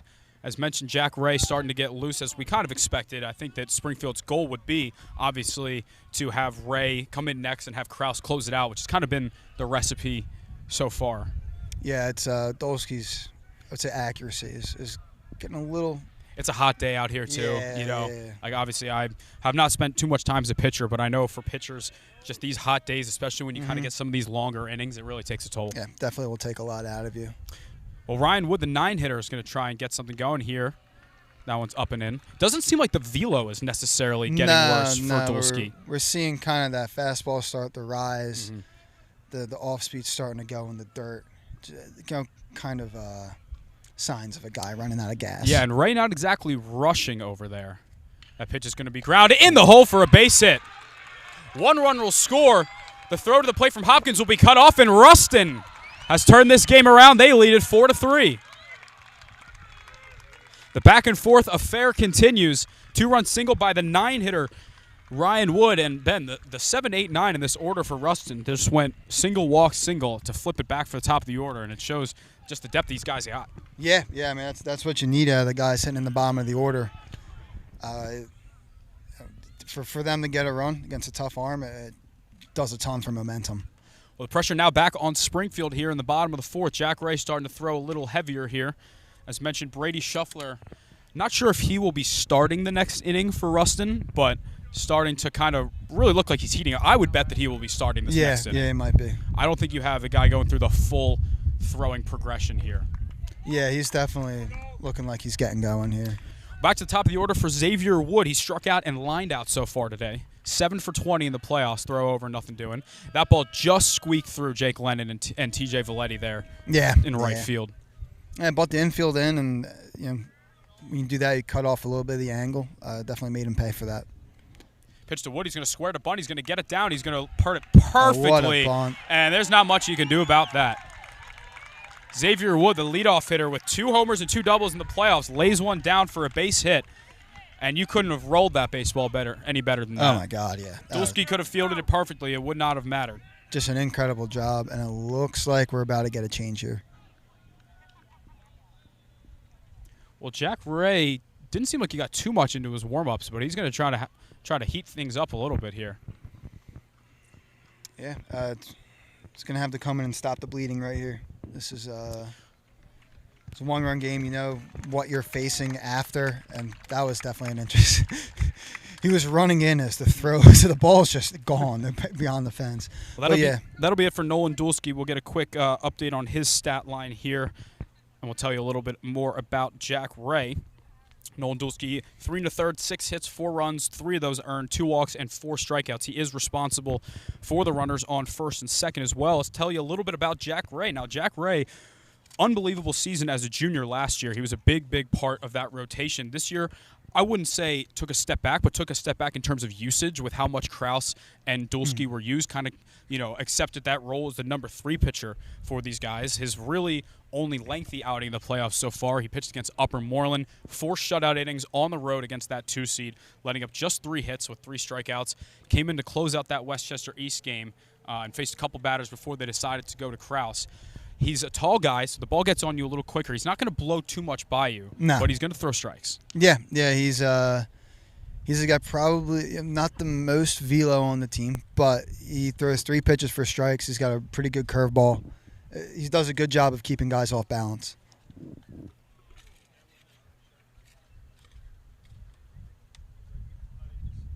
As Brendan goes and fills up his water bottle here. It's a hot day. Got to give myself credit. I went to Wawa, got 2 gallons of water, and we are running through them quickly. I'm a hydrated guy. I just remember, honestly, my obsession with staying really hydrated started in So in 2022, our club baseball team was in the World Series in South Carolina. I didn't realize there was an obsession with this. There was, because I was hurt. We lost 5 players to hamstring pulls or strains because it was so hot there. Obviously, I was hurt. I had an ankle. Then I go back the next year. We're in another hot place in St. Louis. Same thing. We just made it like a bet on our team to see like who could be the most hydrated. You know, it's a fair turn into a competition. And nobody got hurt that year. Nobody got hurt. Surprised you guys didn't have those like hydration charts.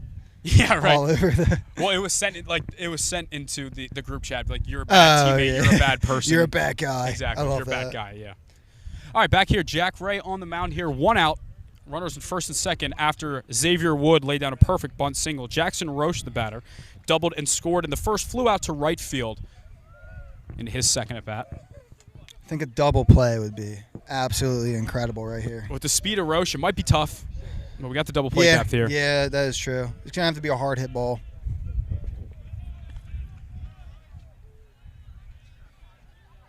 Outfield playing fairly deep.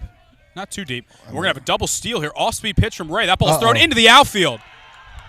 Getting up and heading for the plate is Ryan Wood. The throw to third is going to get away as well, but Sheridan will be able to track that one down. The double steal works perfectly, and each guy's advanced another 90 feet.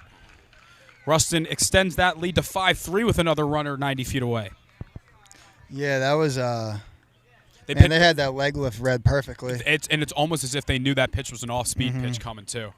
Like the way that they were 75% of the way to the base, and that throw got away as well. So it'll be an error that advances the run. Yeah, I mean, that's something you can do against a guy who's going to be a little slower to the plate, throw a lot of off-speed. It does open up the possibility of the steal. Now Xavier Wood on third base.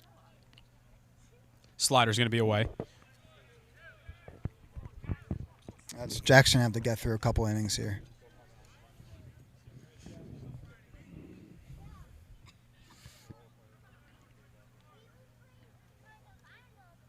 That one's going to be low and away.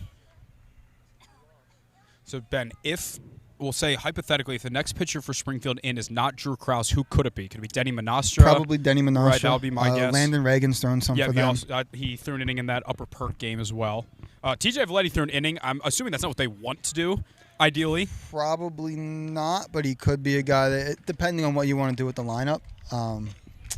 But, yeah, I would say Monastra or Reagan. Probably Reagan. 3-0 pitches in there for a strike to Jackson Roche. 3-1 pitch as the train comes by. That ball is going to be hit into shallow left center field. That one is going to be past the diving Sean O'Reilly. That'll be a base hit. And Rustin, with their 4th run of the inning, makes it 6-3. Great effort there from O'Reilly in left field. One way or another, that run was going to come in to score. Yeah, that was it's definitely going to score the run no matter what. You would have loved to get an out on that. Well, second hit of the day here for Jackson Roche. That'll bring in J.P. Hoffmeyer. He's really struggling in these playoffs so far, but if Rustin can get him going, that would be big. A pickoff throw, nothing doing. Just 1 for 15 with a walk today.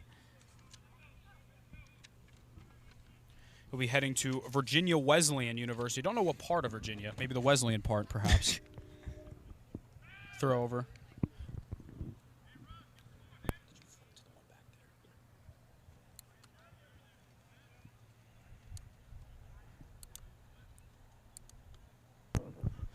Dealing with some camera overheating here as that ball is slapped into left field. That's a base hit. Roche will have to stay at second. We apologize if it's a little out of sync right now. It's about 95 degrees on the camera right now. If you touch that camera, you'll burn your hand. And right now, if you touch the Rustin bats, you might burn your hand, too. They've really come alive in this inning. Swinging it well right now. This is, if you're Springfield, you got to stop this bleeding fast. Still only 1 out in the inning here. There's also Nick Russo could also be a potential pitcher for Springfield. Well, Keegan McShay, the batter here, is a sac fly. He also flew out to the left. First pitch, that one's grounded over to first base. Valetti has it. He'll run to first base to get out number 2, but a base hit here could really blow this game open for Rustin, make it 8-3. Yeah, that would be a 8-3 would be tough to come back from. I'll tell you what was also tough to come back from. That was a 3-13 season last year, but that's what Springfield's done so far. Yeah, 17-8 this year. They are a tough team. They're not going to give up easy at all. but they could really do themselves a favor here if they can get out with this batter. Well, not the guy you want up right now if you're Springfield. Nate Lewis, the batter. First pitch, he hits that one over to shortstop Danny Meekum. He fires to first, and holding on to the base is TJ Valetti. The Cougars needed that one badly. They keep this game within striking distance. But Rustin adds 4 runs here in the bottom of the 4th. We'll head to the top of the 5th here at Coatesville. And Rustin has now opened up a 6-3 lead.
Back here for the top of the 5th at Coatesville High School, Aiden Cugini is still on the mound here for Rustin. He's currently at 75 pitches.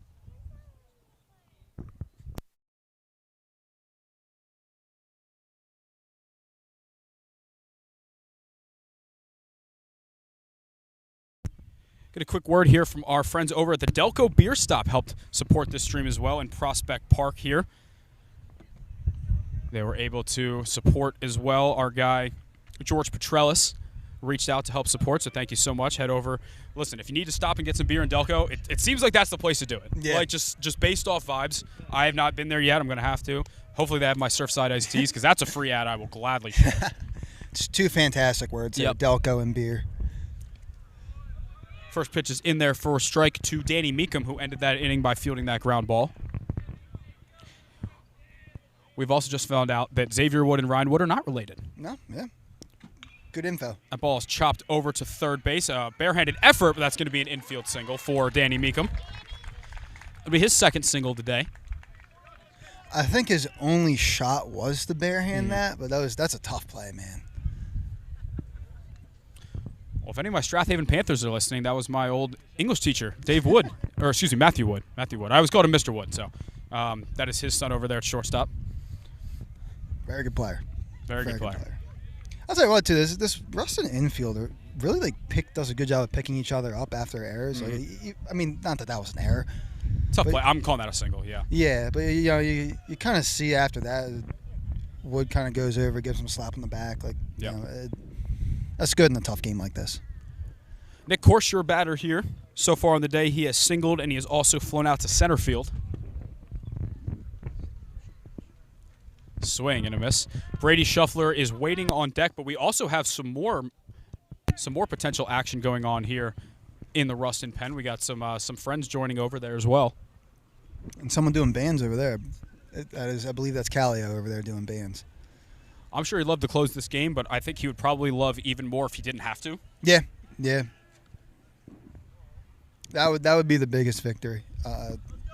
Save him. No unnecessary pitches, and then he has the weekend to rest. Because if you maybe think you only have one appearance left, you're going to want to try and save that as long as you can. Pitch to Nick Corse is in the dirt. Yeah, pitching a game to get yourself to a state title. Go back to your sophomore here, which would be another, it's been a common thing of District 1 teams in the state finals starting younger players. Mm-hmm. Yeah, I mean, Upper Dublin last year started a freshman on the mound. Yeah. Pitch here to Nick Corse, fouls that one back. Strathaven starting sophomore Luke Dancona, That's right. which feels so long ago considering he's at Boston College now. unfortunately had Tommy John surgery, did Luke, so he will miss next season, but we'll see him back on the diamond soon. He was actually throwing pretty well for the Eagles in his relief Yeah, it looked like he was. Danny Meekum leads off first base, no outs to Nick Corse. Waiting on deck is TJ Valetti. Throw over to first, nothing doing. Well, right now, for a Delco Baseball Now award show that usually happens late July, we do have a Clutch Player of the Year award. Ben, I think there's a good argument Drew Krause might be your Clutch Player of the Year so far. 14 innings pitched in the playoffs with just 1 earned run. Yeah. But TJ Valetti certainly has a good case as well. Yeah, it might be between two of these Springfield guys here. Corse is going to chop that one. Somehow chopped it over the Yeah, backside. that I was- don't know how that happened. Huh. I think did it not hit the ground? I don't think it hit the ground. From our angle, it looked like it bounced and went up. At least from my angle. I don't know if Ben agrees, but I thought kind it of saw the bounced. same. I'm thinking it was a shadow. Yeah. Kind of confused us, but could see that. Nick Corse now 4 for 12 in the playoffs. We got a quick time called. If you're just joining us, Springfield took a 3-1 lead in the second on a 2-run Danny Meekum single, but then 4 runs came across on the board for Rustin in the bottom of the fourth. If you tuned in for David Shapansky, I apologize. He is working today in his other job with the Philadelphia Phillies. But should Springfield rally to win this baseball game on Monday, we will get Dave back. So that's something to look forward to. Yeah, it's tuning in to Dave and getting me. Yeah, it's tough. I I don't mean, like doing play-by-play either. I just get it. I get it done. It's like taking pictures. there's I very don't like few doing that it. Yeah. there's very few that do it as well as him. Oh, Dave tells me that at Phillies games he's an usher and he gets recognized. Like people come That's up to him, he's like, awesome. "You're Dave Shapansky," and hello Delaware County. That is a really good. I mean, just an iconic call from him. I usually start the podcast with "What is up, Delaware County?" Yeah, but that's Dave, it's not the same. it's even better now. Here's the pitch to Corse, takes that one in the dirt. Meekum, a great dirt ball read. He advances over to second base. Getting anything here, I think, is huge for Springfield. Yeah, because obviously 83 pitches here for Cugini. I think part of that mound visit was also to give Shuffler just a little bit more time to kind of heat up. Yeah, he looks like he's going now. That ball is going to be hit over to Roche at second. Nice throw in the Ooh, dirt good and pick. picked over there at first base. Great job there by Keegan McShay to not only knock that one down but record the out. That is a huge Because pick. that would have put runners. That probably would have scored Meekum. That would have been a run because it looks like it would get back into. There's like Yeah, a corner and with then some hoses and stuff. that's It looked right. like it would get back into and then that. the tying run would have been at the plate. Or it would have hit Cody Grandy right there. It might have.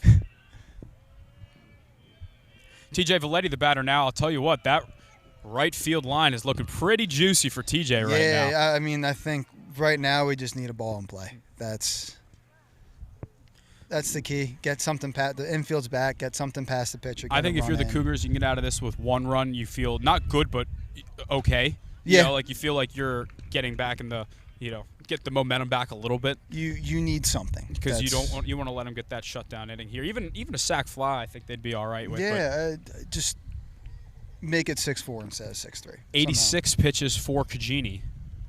He's getting up there, but he's really settled in since the first couple. For innings. sure. The first couple innings, he was hitting some spots, but I think trying to be a little too precise. Mm-hmm.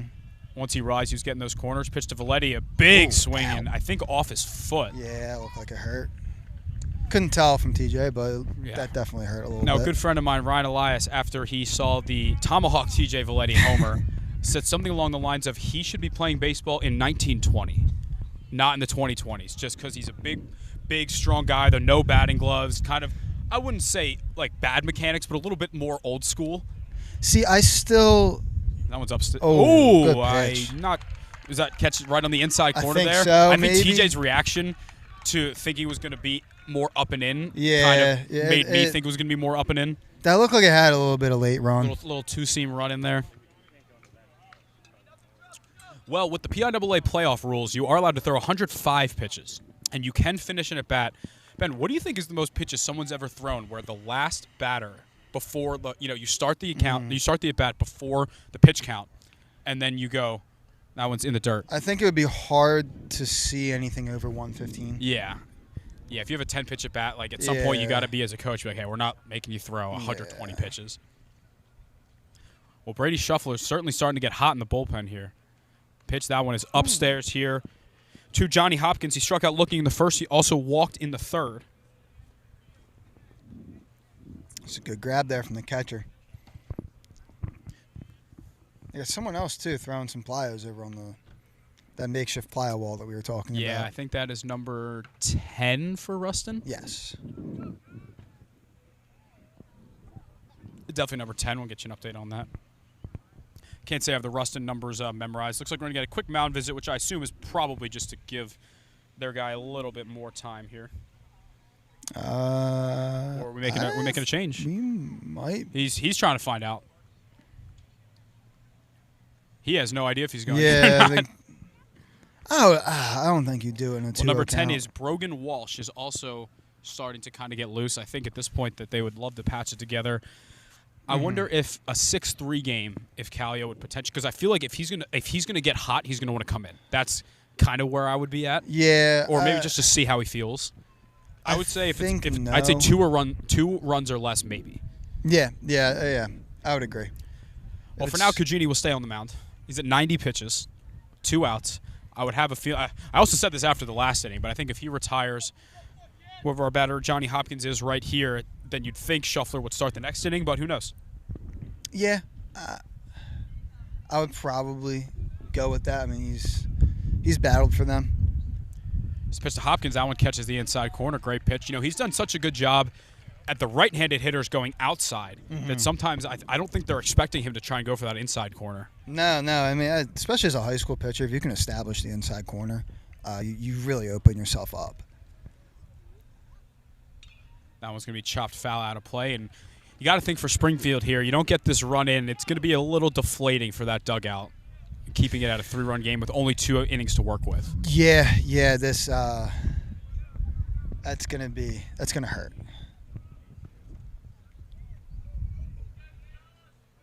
Right on third here remains Danny Meekum. The pitch to Hopkins, he holds off. Good hold. He did not go. Good job by the catcher for Rustin, JT Tiberio, keeping that one in front. He's done a really good job back there. It's a good pitch there. Try and get him, it's not the deepest backstop, but it's a bit wide, so it kind of bounces up the line. Yeah. There's a pitch that one is smacked into left field, a base hit. Just what Springfield needed, an RBI single with 2 outs here for Johnny Hopkins. We'll see if that's it for Cugini at 93 pitches, but Springfield cuts one back, and just for the life in the Springfield dugout, they needed that one bad. Looks like they're going to keep Cugini in here. Looks like that is the case. We'll see if potentially now Ben. Oh, wait. We got a Rustin coach going to the top step, and that looks like it's going to be it. That looks like it's going to be it. Well, that'll be it for Aiden Cugini. The sophomore was, I think, very good today. We'll get you an exact final stat line for him. He's also responsible for the runner on first. That is Johnny Hopkins. 4 2/3 innings, 7 hits, 4 runs, 3 earned, 6 strikeouts. As mentioned, he is responsible for the runner on first. We'll take a quick break, and we'll come back. Springfield looking to tie it up.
Back here after a pitching change, and I start from Aiden Cugini. Entering the game now is Brady Shuffler, a junior committed to Marist University, I believe in New York. Yes. I think in like, that Metro Conference. I think somewhere in like northern New York. They're usually a team that kind of sneaks into a regional every couple of years Yeah, from that yeah, conference. you see that.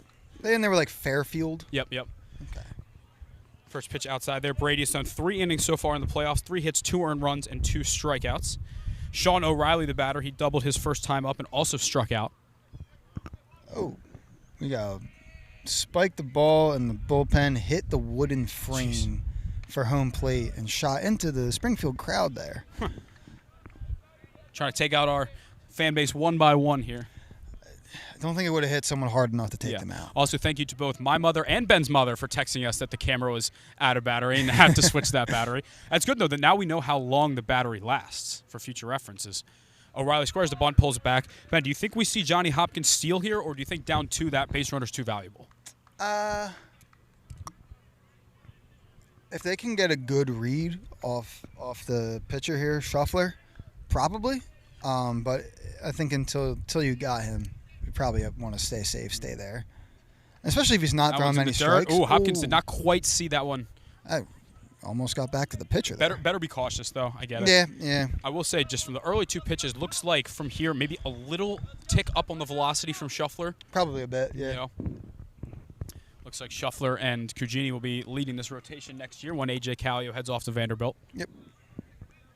We also have someone else throwing the pen, as we mentioned, that is Brogan. Let's get that name for you here. That one is ball 4, Brogan Walsh. Brogan Walsh is also throwing the pen for Rustin. But Springfield now has first and second with 2 outs here after a walk. Another big chance for Shane McCaffrey here. Shane McCaffrey, your hero from Monday's 2-run single, sent Springfield to this game. He has first and second here. He has been hit by a pitch and also struck out today.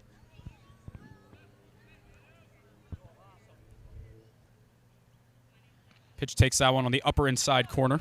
Oh. I think it was a strike, but it's a tough pitch to hit, you know. Hey, there's a top of the zone for a reason. I don't think Ben agrees. Do you want it if you're on the mound? Yeah, absolutely. But I think even that one, I don't know. The ball's going to be grounded over to Roche at second. He will field it cleanly, fire over to first, and that will retire the side in the Springfield half of the 5th. They do get 1 run back on an RBI single from Johnny Hopkins, but still just 6 outs left to play with on the season for Springfield as they trailed 6-4 when we return.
First pitch is in there for a strike to get the bottom of the 6th started. Oh, no. They just announced TJ Folletti's the batter. That is not the case. I think it's Tiberio. We'll double check that. Second pitch is lined into center field for a base hit. Falls just in front of Nick Corse.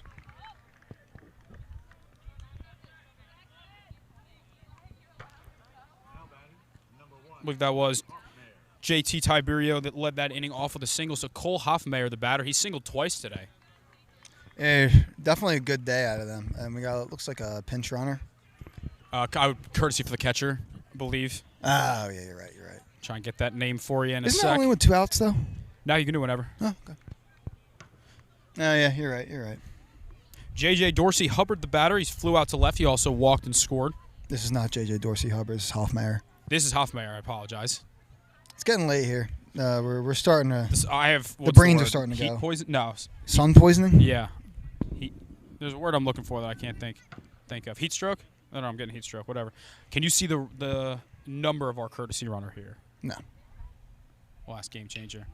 There's That ball's going to be laced into left center field. That's another base hit.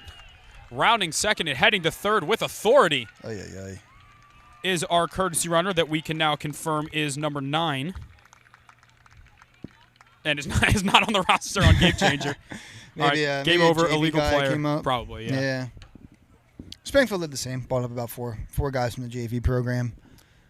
Sean Duffy, it looks like. Or S. Duffy. I know it's kind of cut off here. Either way, first and third. We can say Duffy. What's going on? Oh. I think TJ Valetti's coming in to pitch. That sure looks like the case. TJ Valetti will be heading to the mound here. That'll be it for Jack Ray. He's responsible for the runners on first and third. We'll take a quick break and tell you a little bit more about Valetti.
TJ Valetti, your new pitcher here for Springfield. He's only thrown 1 inning in the playoffs so far. He let up 2 hits and an earned run. So we'll try and find some of his regular season stats. Looks like he had a 1.83 ERA across 7.2 innings. My guess is with Drew Krause over 50 innings, throwing 77 pitches on Monday, they'd first off ideally not want him to throw at all today, but more importantly, should they win this game, they need someone to pitch Monday. Yeah, it's definitely in like an only if necessary situation for him. Yep. Well, this is now J.J. Dorsey Hubbard. Would not be surprised here to see maybe some type of squeeze bunt. First and third, you got a lefty pitcher on the mound here. Good speed at the plate. Yeah. Throw over to first, nothing doing. So now who's that over at first base now? Is that Landon Reagan? That's Kai Sheets. Kai Sheets. I think he's playing the wrong sport. That dude is massive. He is very tall. Does he play basketball too? I don't think so.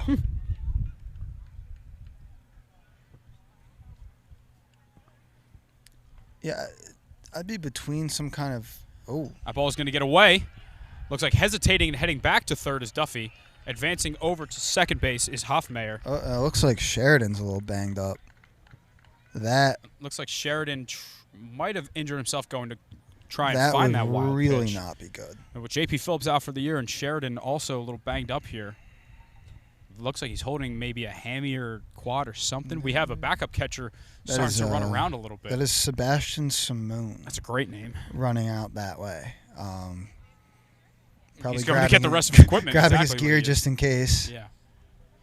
I We'll take don't a know quick break here.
Looks like Dylan Sheridan is going to be all right. Just getting a couple warm-up pitches here from TJ Valetti just to make sure of it. He's a lefty hitter, man. Valetti's kind of my nightmare. You got your tall lefty that I wouldn't quite call it three-quarter, but maybe like it's a little. He's got a little bit of like a crossbody type thing. Maybe going. like 4/5. Yeah. You know, get a big fraction in there, maybe 5/6. Glad to know our audio's going. Yeah, I can hear it coming through my phone just to test it out. Hey, well, we had major soundboard issues on Monday. Yeah. All right, first pitch here to J.J. Dorsey Hubbard is going to be a bit outside. The soundboard cord that connected to our streaming device just did not work, so we had to go with our old handheld mics. And the problem is Dave Shapansky yells when he broadcasts, so I had to yell to match him. Yeah, that is a Dave, great broadcaster. Very hard to match his volume. Second to third, no outs here. J.J. Dorsey Hubbard can, I won't say put this game out of reach here, but a two-run single with just 2 innings to play with for Springfield. It's not where they want to be. No, not at all. It looks like they got another guy going in the bullpen here. I believe that is Landon Reagan. Pitch here, a slider in there for a strike. It's my first time seeing Valetti pitch, and that slider is pretty sharp. Yeah. Usually more known for his bat. You sure it's not a fastball? The one I saw looked like it had a little more run. Maybe it's just the way he throws. That ball is crushed down the foul down the third base line. Talking's hard sometimes. I told you, man. Dave does the play-by-play. I like to watch. You kind of we all rotated. I went from behind the scenes to color commentary. You went from color commentary to play-by-play. Yeah, when we lose him to the Akron Rubber Duckies next year, we're gonna. Is that where he's going? I don't know. Some random minor league team, probably Montgomery Seabiscuits or something. Sugarland Space Cowboys. Who cares? The Space Cowboys. That one will be just a bit outside for ball 4. Valetti wasn't thrilled, but that'll load up the bases with no outs, and this could get ugly quick here for the Cougars. As you mentioned, you think Landon Reagan might be the one warming up. I can't see it. That is Landon Reagan. That is confirmed. Up. Yeah, absolutely. And now that looks like Drew Krause as well coming back over there. Ryan Wood, the batter here, bases loaded, no outs. Xavier Wood in the top of the order, wait on deck. As mentioned, no relation between both of the Wood players for this team. Yeah, I mean, if you're Valetti, that walk doesn't kill you particularly. First pitch is a bit inside. I think you'd gladly trade a run for a double play here to try and limit the damage. Don't think they're doing that. They got the full infield in here. Yeah, so I guess at this point you got to try and cut down every run you can. You got to cut down as much as you can. But yeah, it looks like Krause over in the bullpen now. That ball is going to be hit into shallow left center field, and that's going to be down. Sean O'Reilly will field it. He will throw into home, and they almost got him with the force. A run will come in to score for Rustin. They extend their lead to 7-4.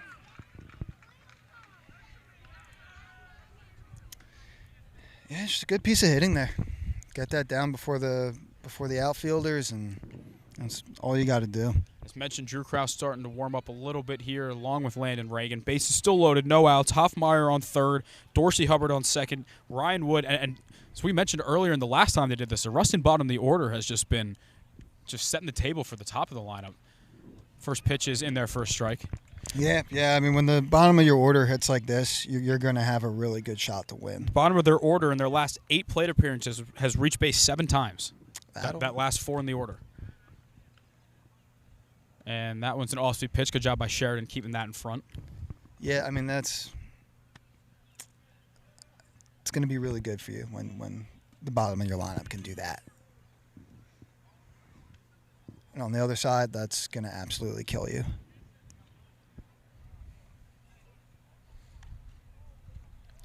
Here's a pitch. That one's fouled back, and Xavier Wood can really put a stamp on this game if he puts one in the gap here for Rustin. Yeah, I think another hit here. Another hit that scores 2 runs like would also be tough to overcome.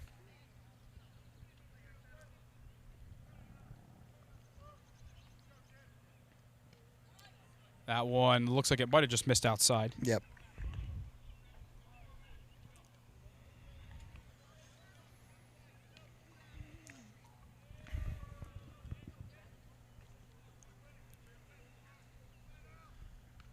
I went upstairs, and I'm pretty sure it's ball 3. Count. I don't think. Yeah. I think Wood thought it was 3-1, but it was 2-2.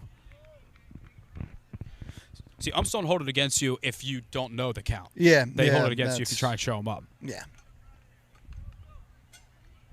Yeah, that's a far different situation. Yeah. I mean, that was a clear ball, and I think we just he just thought it was 3-1. Well, one way or another, full count here.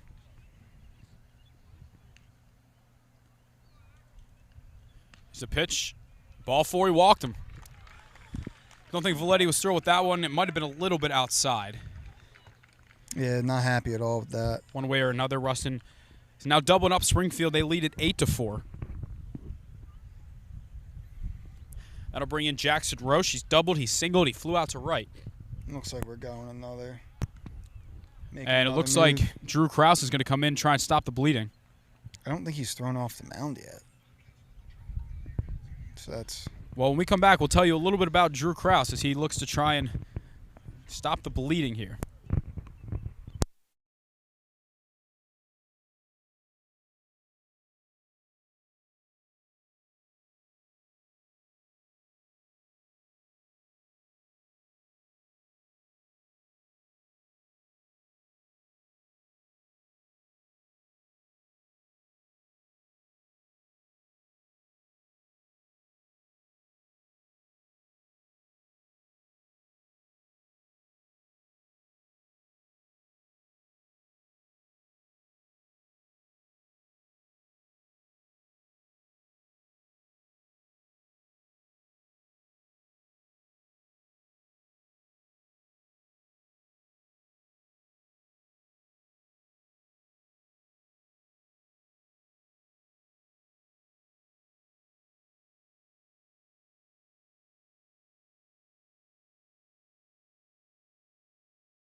Back here in the bottom of the 5th, we'll tell you a little bit about the new Springfield pitcher, Drew Krause.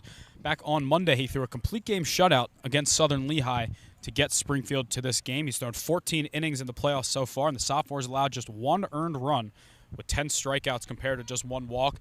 He's also thrown a bit in relief. He has 2 saves. He closed out the first Upper Dublin game of districts, and he also closed out the Westchester East game to send them to states. He threw 3 shutout innings to start the Upper Moreland game. A very bright future here, but he's going to try and keep the present in check, try and keep this season going. First pitch is way upstairs. Still tough spot here. He comes in, bases loaded, no outs. Rustin can really run away with this one. Yeah, absolutely. And he's had some good relief experience. He started the year as a starter, kind of moved to more of a closer role for a bit. That ball is going to be hit into shallow center field. It looks like it's going to be a no man's land. A sliding catch by Nick Corse. And it was shallow enough that all runners have to hold. So a good first pitch here from Drew Krause, or first at bat, I should say. That's huge. Huge play to keep no one else from scoring.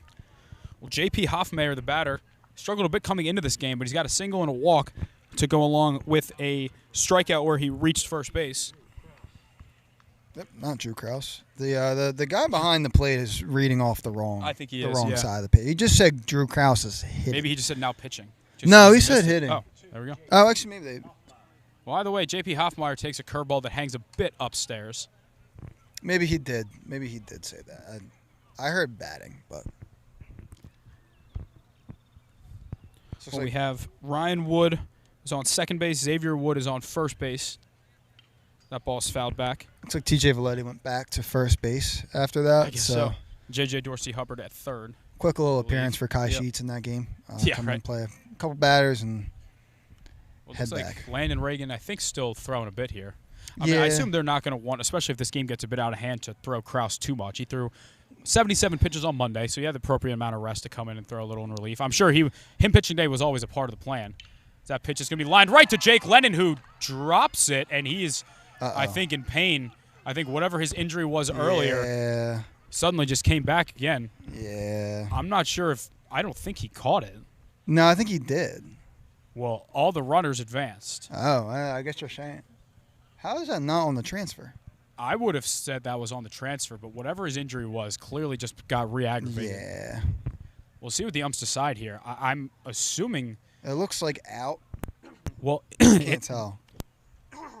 It originally looked like that he tried to drop it on purpose to get the double play. That's what I thought he did. I don't think that's what actually happened, but it looks like he is coming out of this game. He can't put much pressure on that right leg. Oh, yeah. Well, this is the last time we see Jake Lennon in a Springfield uniform. What a career he had, really helping turn this program around. You know, he's been on varsity all 4 years.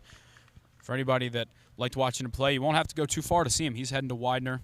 Hopefully this injury he has isn't anything too major, but yeah, it's just been a great leader for the team. Unfortunate that it's going this way, but all you can do is wish him the best. Yeah, not exactly. I mean, obviously it's something foot related. I can't tell exactly what part of the body it was. Yeah, I mean that's a guy you really can't question. Left it all out there.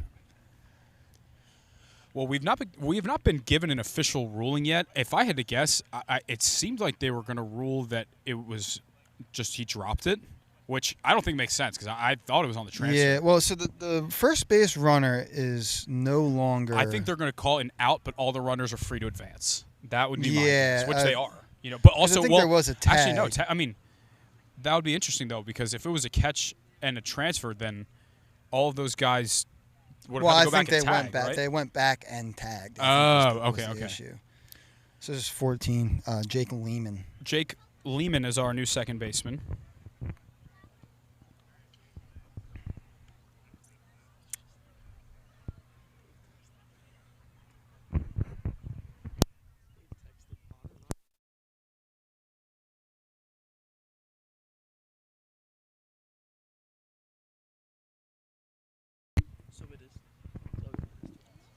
Yeah, 2 outs, another run came in.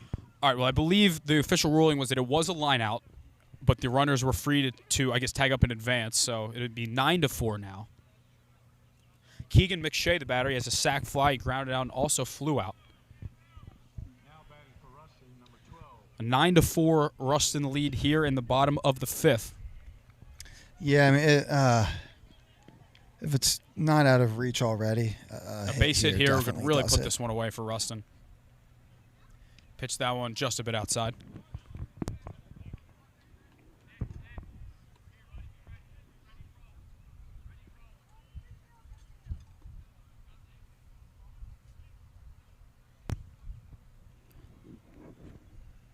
Off-speed pitch looks maybe a bit outside. Yeah, I think so. This guy is the outside of the zone's kind of gone away from him. He was giving that very early. You feel like usually umps kind of open up the zone as the game goes on.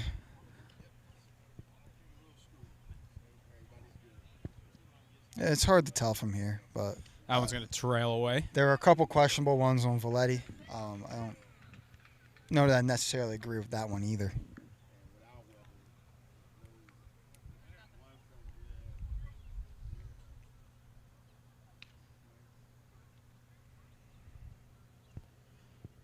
3-0 pitch coming here. That one's going to be up and away. Well, no damage necessarily done there. No.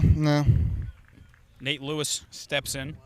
Been one of the hottest hitters here for Rustin in their playoff run. Been held in check so far today. A single, a strikeout, and a ground out to short. Some would say he is due. I wouldn't personally put that out there. Yeah, well, we're too late now. Pitch to Lewis is a bit low in the dirt.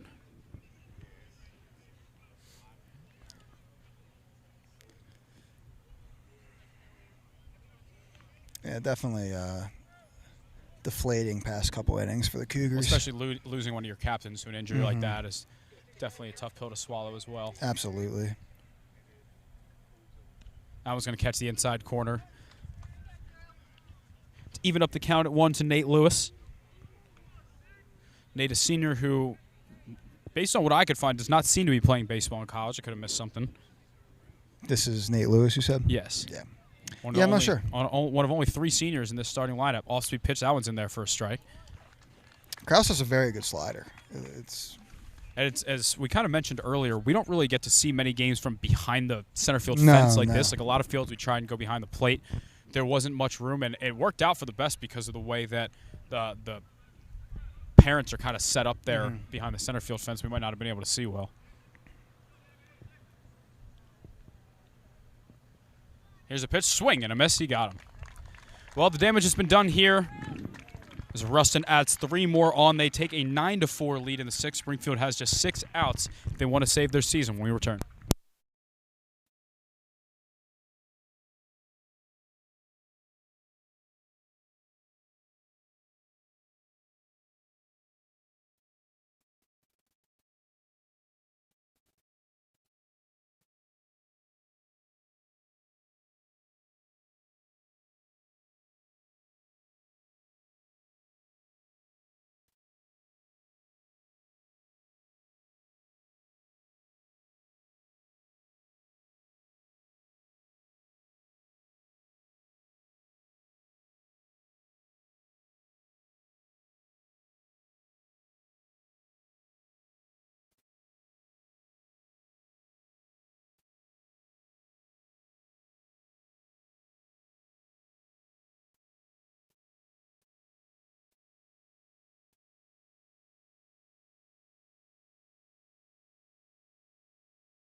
Looks like we have a pinch hitter here for Springfield. Yeah, this would be Rowan Sparks. Rowan Sparks, a big hack. Spent a lot of time on JV. Oh, is that right? Year. Yeah. So, bit surprised to see him in the game. I will say that he had one at bat already this year. As he lines that one up the middle, that's a base hit. Yeah, there we go. That's why he put him in. Well, I will say one thing that I forget if I actually touched on it earlier in the broadcast is that they like a lot of pinch hitters here. Yeah, Kai they Sheets, do. They do. Landon Reagan just came off the bench a lot. and got some hits. Like when I was doing their stats, there were a lot of different guys that had Jake Lehman as well. Yeah. Like guys that I know he came in due to the injury. Speaking of, Is it Lehman or Lehman? Lehman, I believe. Because I know Lehman spelled the same way. We'll call him Lehman. The Springfield coaching staff has referred to him as Lehman. Well, Feely still thinks I'm Riccardi, so. Oh, our camera just died again. Camera overheated. That'll be back on in a sec. Unrelated is when the battery died. I changed that already. Well, all Springfield can do is go batter by batter. That one's going to get away. Sparks will take second easily. Something to learn here for anyone working with cameras. Apparently, if it overheats, just turn it off and turn it back on. Phones, on the other hand, don't work quite as well. No, yeah, phones. So are we back? Well, this should be Lehman. Yeah, so this is Lehman batting here for Jake Lennon's spot. One Jake L for another, right? Yeah, so this is top of the order. Yep. I was going to catch the outside corner. I mean, okay. Wasn't the outside corner last inning, but that's okay. That's a bit ridiculous.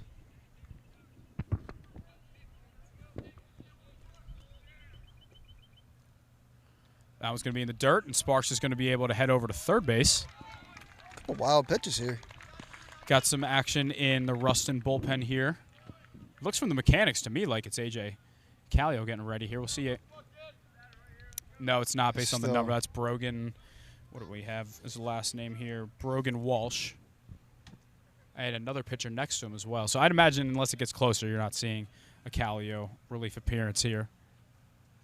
First pitch. That was going to be hit into the Rustin bullpen, and it's going to be foul. Couple fetal positions out of looks like J.P. Phillips and Landon Reagan. Yeah. That ball came by. So is JP's able to be a bullpen catcher? Yeah, it looks like he's just been kind of flipping it back I guess, underhand. Yeah, if he got hurt in the fall, he could be far enough along to kind of give some light tosses. All right, well, here's the pitch to Lehman. Swing and a miss. That'll be out number one here in the inning. Strikeout here for Shuffler. Oh, and Keogh, the batter here, he singled, he struck out, he grounded out to second. Now batting the designated hitter, Owen Keogh. That one's going to be way up and away. For Springfield, at this point, you're not in a position where you're looking to trade outs for runs anymore. No, you're trying to get a you sustained gotta get as many as rally. you can. I think if you're getting 2 or 3 this inning, you'd feel okay going into the 7th, but you don't want to put yourself in a position where you got to score 5 in the 7th. Pitch to Kia, that was going to be a bit inside, and I thought for a second it hit him the way he looked like he was walking away. Yeah. All season I think long, he just missed him. I've been saying his name. It reminds me of Jackson Keogh and Tyler Keogh, former guys we covered at Bonner and Carroll, respectively. Far different spelling, but very similar pronunciation. Yeah, that is true. In the dirt. I believe Jackson made the JUCO World Series this year. Yes, for Hartford, I believe. I think they won. They won a game or two. I think they got matched up with Johnson County the first game, which went about as you'd expect. Well, speaking of as you expect, Tampa takes a 1-0 lead over Westchester University in the D2 National Championship. I believe our guy Kyle Laser from Bonner should be pitching tonight. That one's a 3-0 strike because he's usually been their number 2 starter all season long. Okay. So you'd have to think that down 1-0 in the series, he's probably getting the ball tonight. So tune into that. That should have just started, 6 o'clock, so I can probably check in, see if Kyle's starting that game. Is this still in North Carolina? It is. It's at the USA Baseball Complex. That one is in there for a called strike. I don't think Keogh agreed with that one.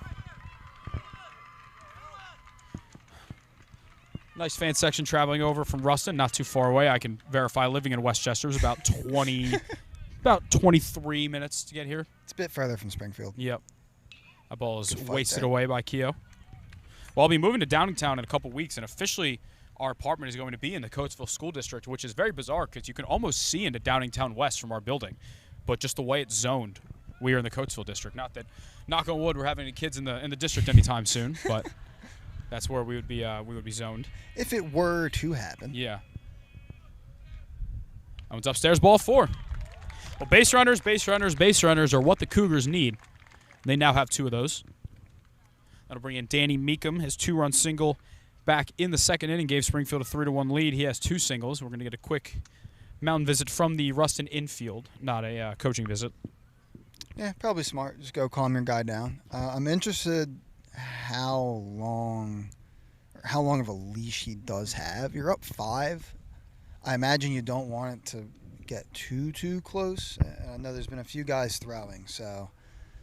Well, can confirm that Kyle Laser started tonight. The Rams lead 1-0 early in the second. There we go. He's thrown one scoreless inning with looks like 7 strikes and 8 balls. So only 8 pitches thrown. Do they have the lineup, the starting lineups? They do, yes. Is that We have a Delco League alum, Caleb Strawhecker, catcher from Avongrove. Yes, I believe. Yeah. There's another Delco guy, John Dunyan, was. I didn't see him on the roster. Was he on there? Really?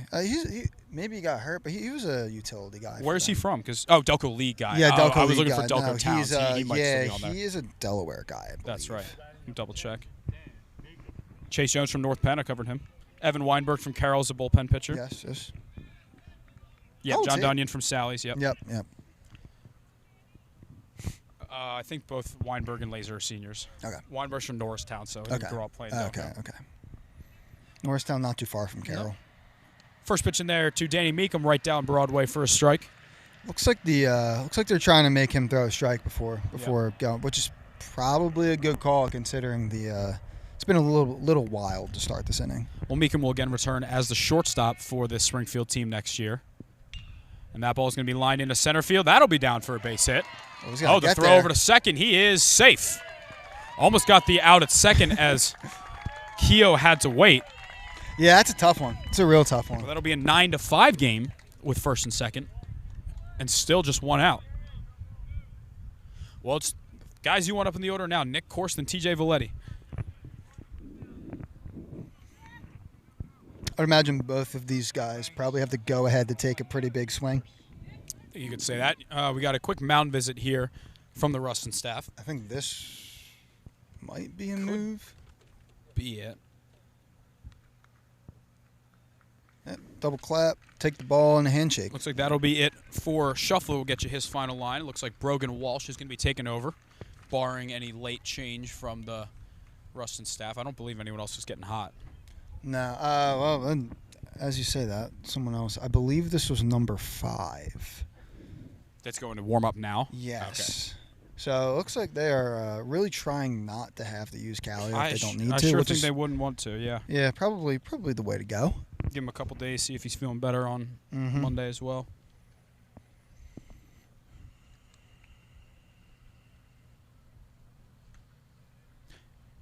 That'll be Luke Collinson also warming up for Rustin. But entering the game right now, we'll tell you a little bit about the new pitcher here. That is Brogan Walsh. He's thrown 3 innings so far in the playoffs. He's allowed just 2 hits and 1 earned run. He's another one of the many juniors on this team. He'll have to face Nick Corse, TJ Valetti, and Johnny Hopkins, who, if you're Springfield, those are the guys you want up. That's who you want up. Definitely a tough assignment for him. I'll tell you what, how many innings has he If thrown? Nick Corse gets up, I'm thinking TJ Valetti has one thing on his mind. I would or 4 things on his mind. Where is Brogan Walsh? 3 innings pitched this playoffs. Correct. Right? Okay. It's a little bit of experience. Looks like he's got a pretty decent fastball on him. And Rustin's just sending more and more guys to the bullpen. We got someone else behind. You said this was Luke Collinson? Luke Collinson is wearing number 5.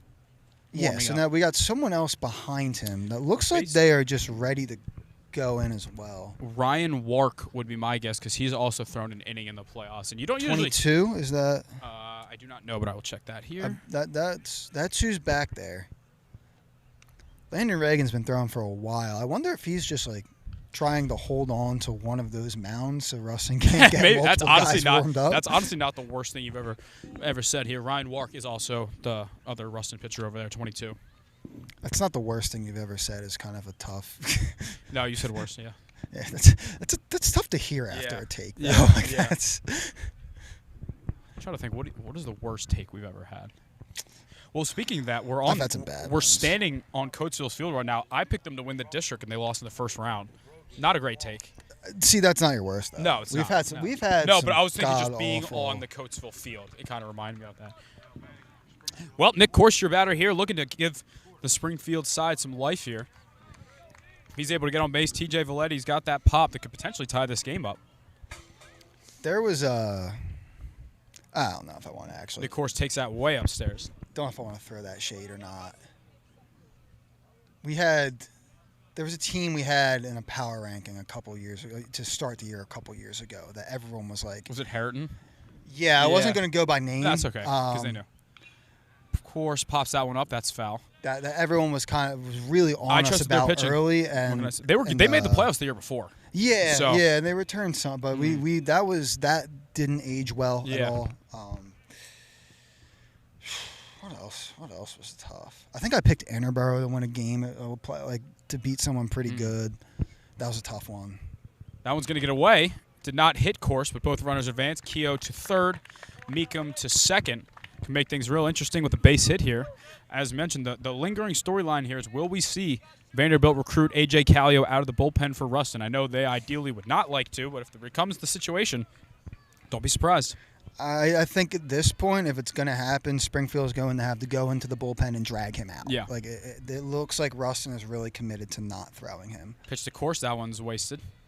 You could also argue that when he went to go get loose, maybe it was a quick no from him. That's also fair. But I don't know. Because you'd think he might still be out there. Maybe not throwing, but still be out there in case they're like ready to.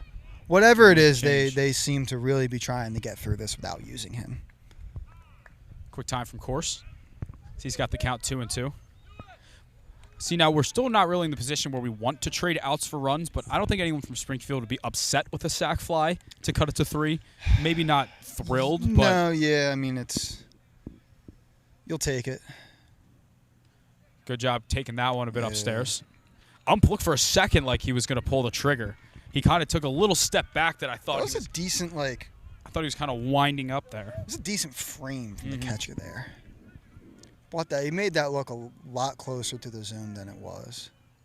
Here's a pitch. That ball smacked foul down the right field line. I watched a little bit of the Women's College World Series the last couple days, and the rise balls are so fast. I don't know how anyone hits that, especially with how close they're at basically the Little League distance throw in low 70s with the ball rising up. It's impossible to get on top of it. Yeah. That is a... Well, right on cue, that ball is a lazy fly ball into center field. I think they're gonna send him. No. Oh, no, they're not. They're going to hold it. And it looks like the correct decision. That was a great throw there. Yeah, very good. And center field by Ryan Wood.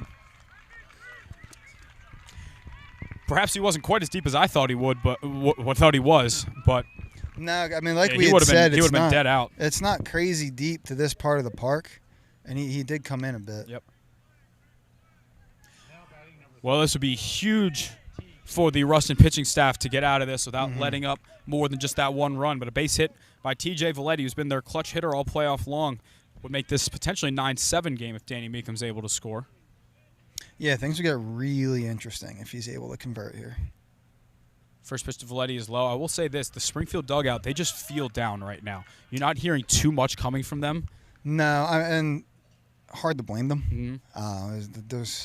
They have taken a lot of punches in the gut. But at the same time, you're seeing the batters come up in battle. I don't think they're not quitting. There's no semblance of quit. It's just they've been hit with a lot in this game. Pitch to Valetti, swing and a miss. He looks like he took a little bit off that one, had a little bit of a two-seam run. That's you see a hit here. I think you're going to see those guys start to get back up. Well, either Landon Reagan is coming into pitch or he's just thrown the longest bullpen session of all time. That one just misses. I'd imagine maybe you try to bring him in. I don't know what. I kind of forget the pitch count rules. What is, because it'd be you'd have 2 days of Saturday, Sunday. I think it changes a little in the playoffs. They give him a little more leeway. That ball is going to be hit over to shortstop for Xavier Wood. Valetti moving down the line. Throw to first is in time. Another great play up the middle there by Xavier Wood to get Rustin out of the inning. They strand 2 runners on base. Springfield only has 3 outs left on their season, but before that, they have to try and escape the bottom of the 6th without letting up more runs. We'll head to the bottom of the 6th. Rustin leads at 9-5.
Back here for the bottom of the 6th at Coatesville High School. Thank you all for joining us. Once again, thanks to the Springfield Boosters for helping get this stream up, along with the Longan Group and Delco Beer Stop in Prospect Park.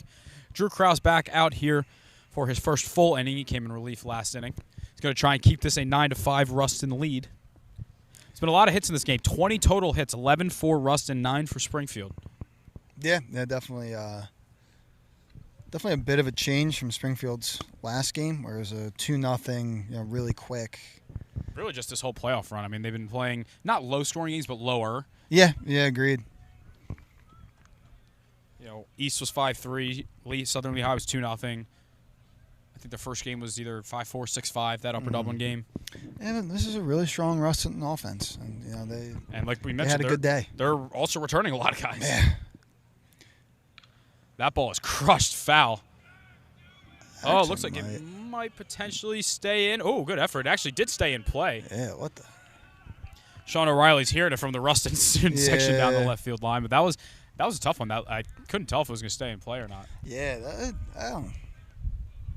it's tough with that fence over there. There's definitely more room than I thought there was. But yeah, I mean, these are two teams that I think you'd expect to see a lot of for the next few years. And that one's going to be hit, and a diving catch in left field. Well, Sean O'Reilly staring down the Rustin student section after that one. All right.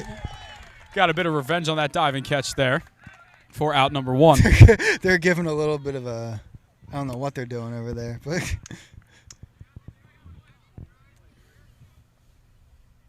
Oh, yeah, we got a little back and forth there. Was a good swing there by JT Tiberio, but right to Sean O'Reilly and left. That'll bring in Cole Hoffmeyer. So far in the day, he's singled 3 times, 3 for 3. I don't think that was Tiberio. That was a. Well, was that a pinch hitter? Yeah, well, that would have been a pinch hitter then. It was a right-handed hitter. Either way, Hoffmeyer, 3 for 3 on the day. Actually came in just 2 for 7 in the playoffs so far, so that'll get your playoff numbers up. Off-speed pitch in there for a strike. Yeah, those playoff stats suddenly look a lot better. Yep. Landon Reagan might have just thrown his 100th pitch in the bullpen for Springfield today. I honestly think Ben has a point. I think he's staying in there so Rustin can't use both mounts, which is great gamesmanship. He is. He's absolutely getting his work in. It's going to be over second base for Jake Lehman. Throws to Valetti at first for out number 2. Ball always finds a new guy in the game. Absolutely. I remember my first in the Delco League Finals. I hadn't played first in a couple weeks because Tyler Summerall, but he went on vacation. My first inning, Quentin Ivey hits a mile-high fly ball, and I just stare at it. I'm like, I'm telling myself, there's no shot you catch this, and I didn't. No, you hit a mile-high ball to him that he also dropped, yeah. Well, the next 4 games, I was the DH. So, actually, the next 5 innings of that game, I was also the DH. It's kind of the rest of your life, you're the DH after that. Yeah. Slider in there for a strike, too. JJ Dorsey Hubbard. Yeah, I played a little first for MSBL, but my Delco League career ended in 21. Well, not ended. It kind of did because I broke my ankle in 22 and never really played much in the league after. But I'd rather be behind the mic anyway. That's what you get for going to swing win. And a miss. Yeah, I got a lot more zeros in the bank account. Yeah. Still not many zeros, but more. Honestly, with the way the Blue Sox have evolved, I wouldn't be playing for them either these days. It's a fair point. We've had some really good players come in. Pitch from Krause. That one hung up a little bit, but looks like Sean O'Reilly will be ranging back. Nick Corse calls him off and makes the catch in the gap. Well, it's a 1-2-3 inning for Drew Krause. He did his part to try and keep Springfield in this game, but the Cougars are trailing 4 heading into the 7th when we return.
Troy is? Yeah.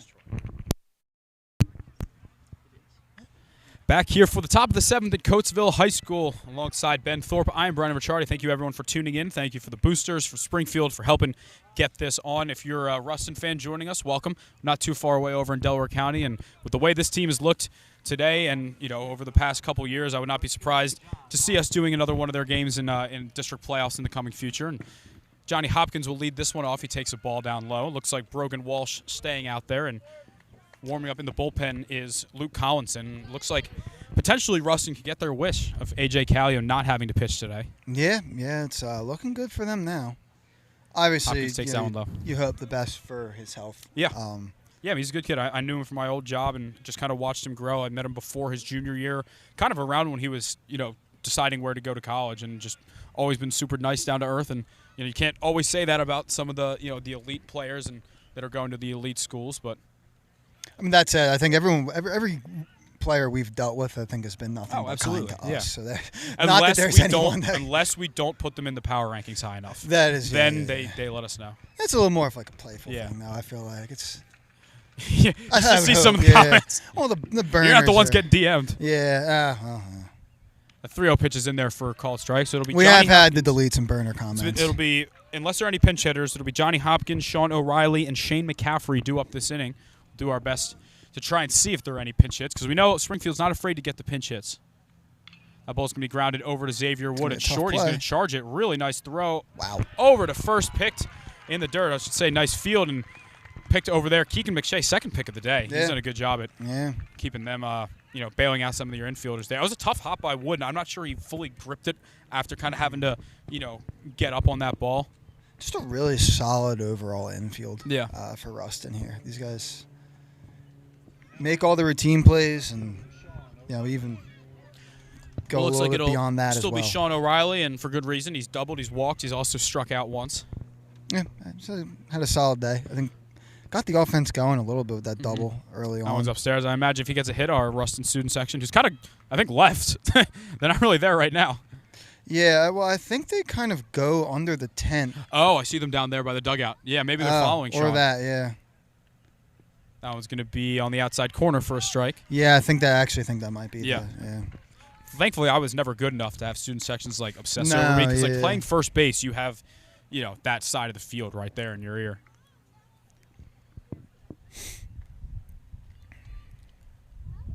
We had upstairs. We used to play at Susquehanna in college, and they would have the fraternities take couches and stuff up to a hillside, and people would chirp you from dorms. That's funny. So that was always warming up in the bullpen. Yeah. You get it a little bit. Going to be down low. We played at SUNY Binghamton, and the kids were chirping us saying, "You guys go to Penn State. You go to SUNY Binghamton, and you're giving us crap right now. We're up 10-0. Is SUNY Binghamton the same as Binghamton? Yes. Okay. It's also it's officially a SUNY school, but they just don't. Okay. They don't really SUNY label it. Binghamton. I've never heard someone describe it as that. Ooh. Check swing. Did he go? He did not, and that'll be ball 4. I've never heard someone describe it. It was as what that. they're on the NCBA website. That's what they were labeled. So. There's a lot of SUNYs out there. Yep. Oswego. Cortland. Yep. Cobble skill. Looks like we will have a quick mound visit from the players. So I'd imagine nothing going on with Brogan Walsh here.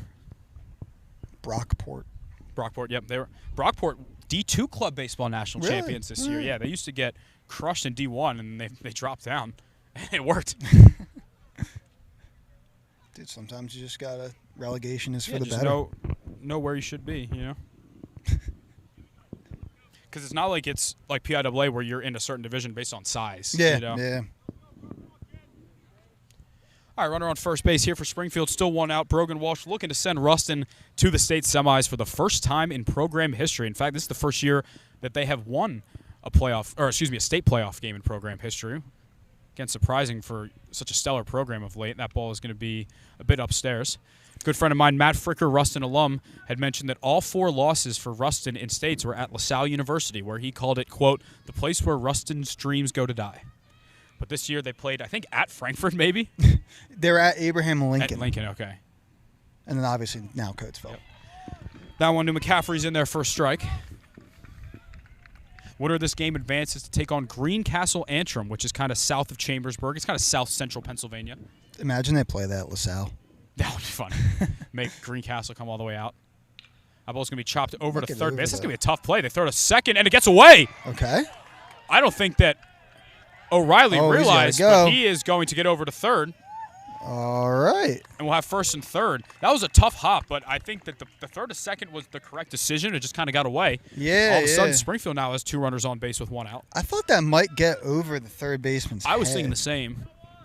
Well, either way, O'Reilly at third, McCaffrey at first. Sure would be nice to have Jake Lennon at the top of the order here, but after not seeing him put any weight on that, looks like they're going to get some maybe number bans for their players now, I think. Like play call things? Is that what they were? Maybe for a first and third situation. Also, it looks like Landon Reagan. I was going to say, this looks like a pinch hitter. So after throwing about 100 pitches, plot twist, that was just to warm him up to hit. Yeah, it's okay. You have to get the rotation going. Yep. Well, either way, Landon Reagan will be the batter here. Now batting number 11. It's a couple big swings for Springfield he is this year. 0 for 2 in the playoffs so far. So hasn't got too much of an opportunity. He's also thrown just 1 inning in that Upper Perk loss. He's got some juice.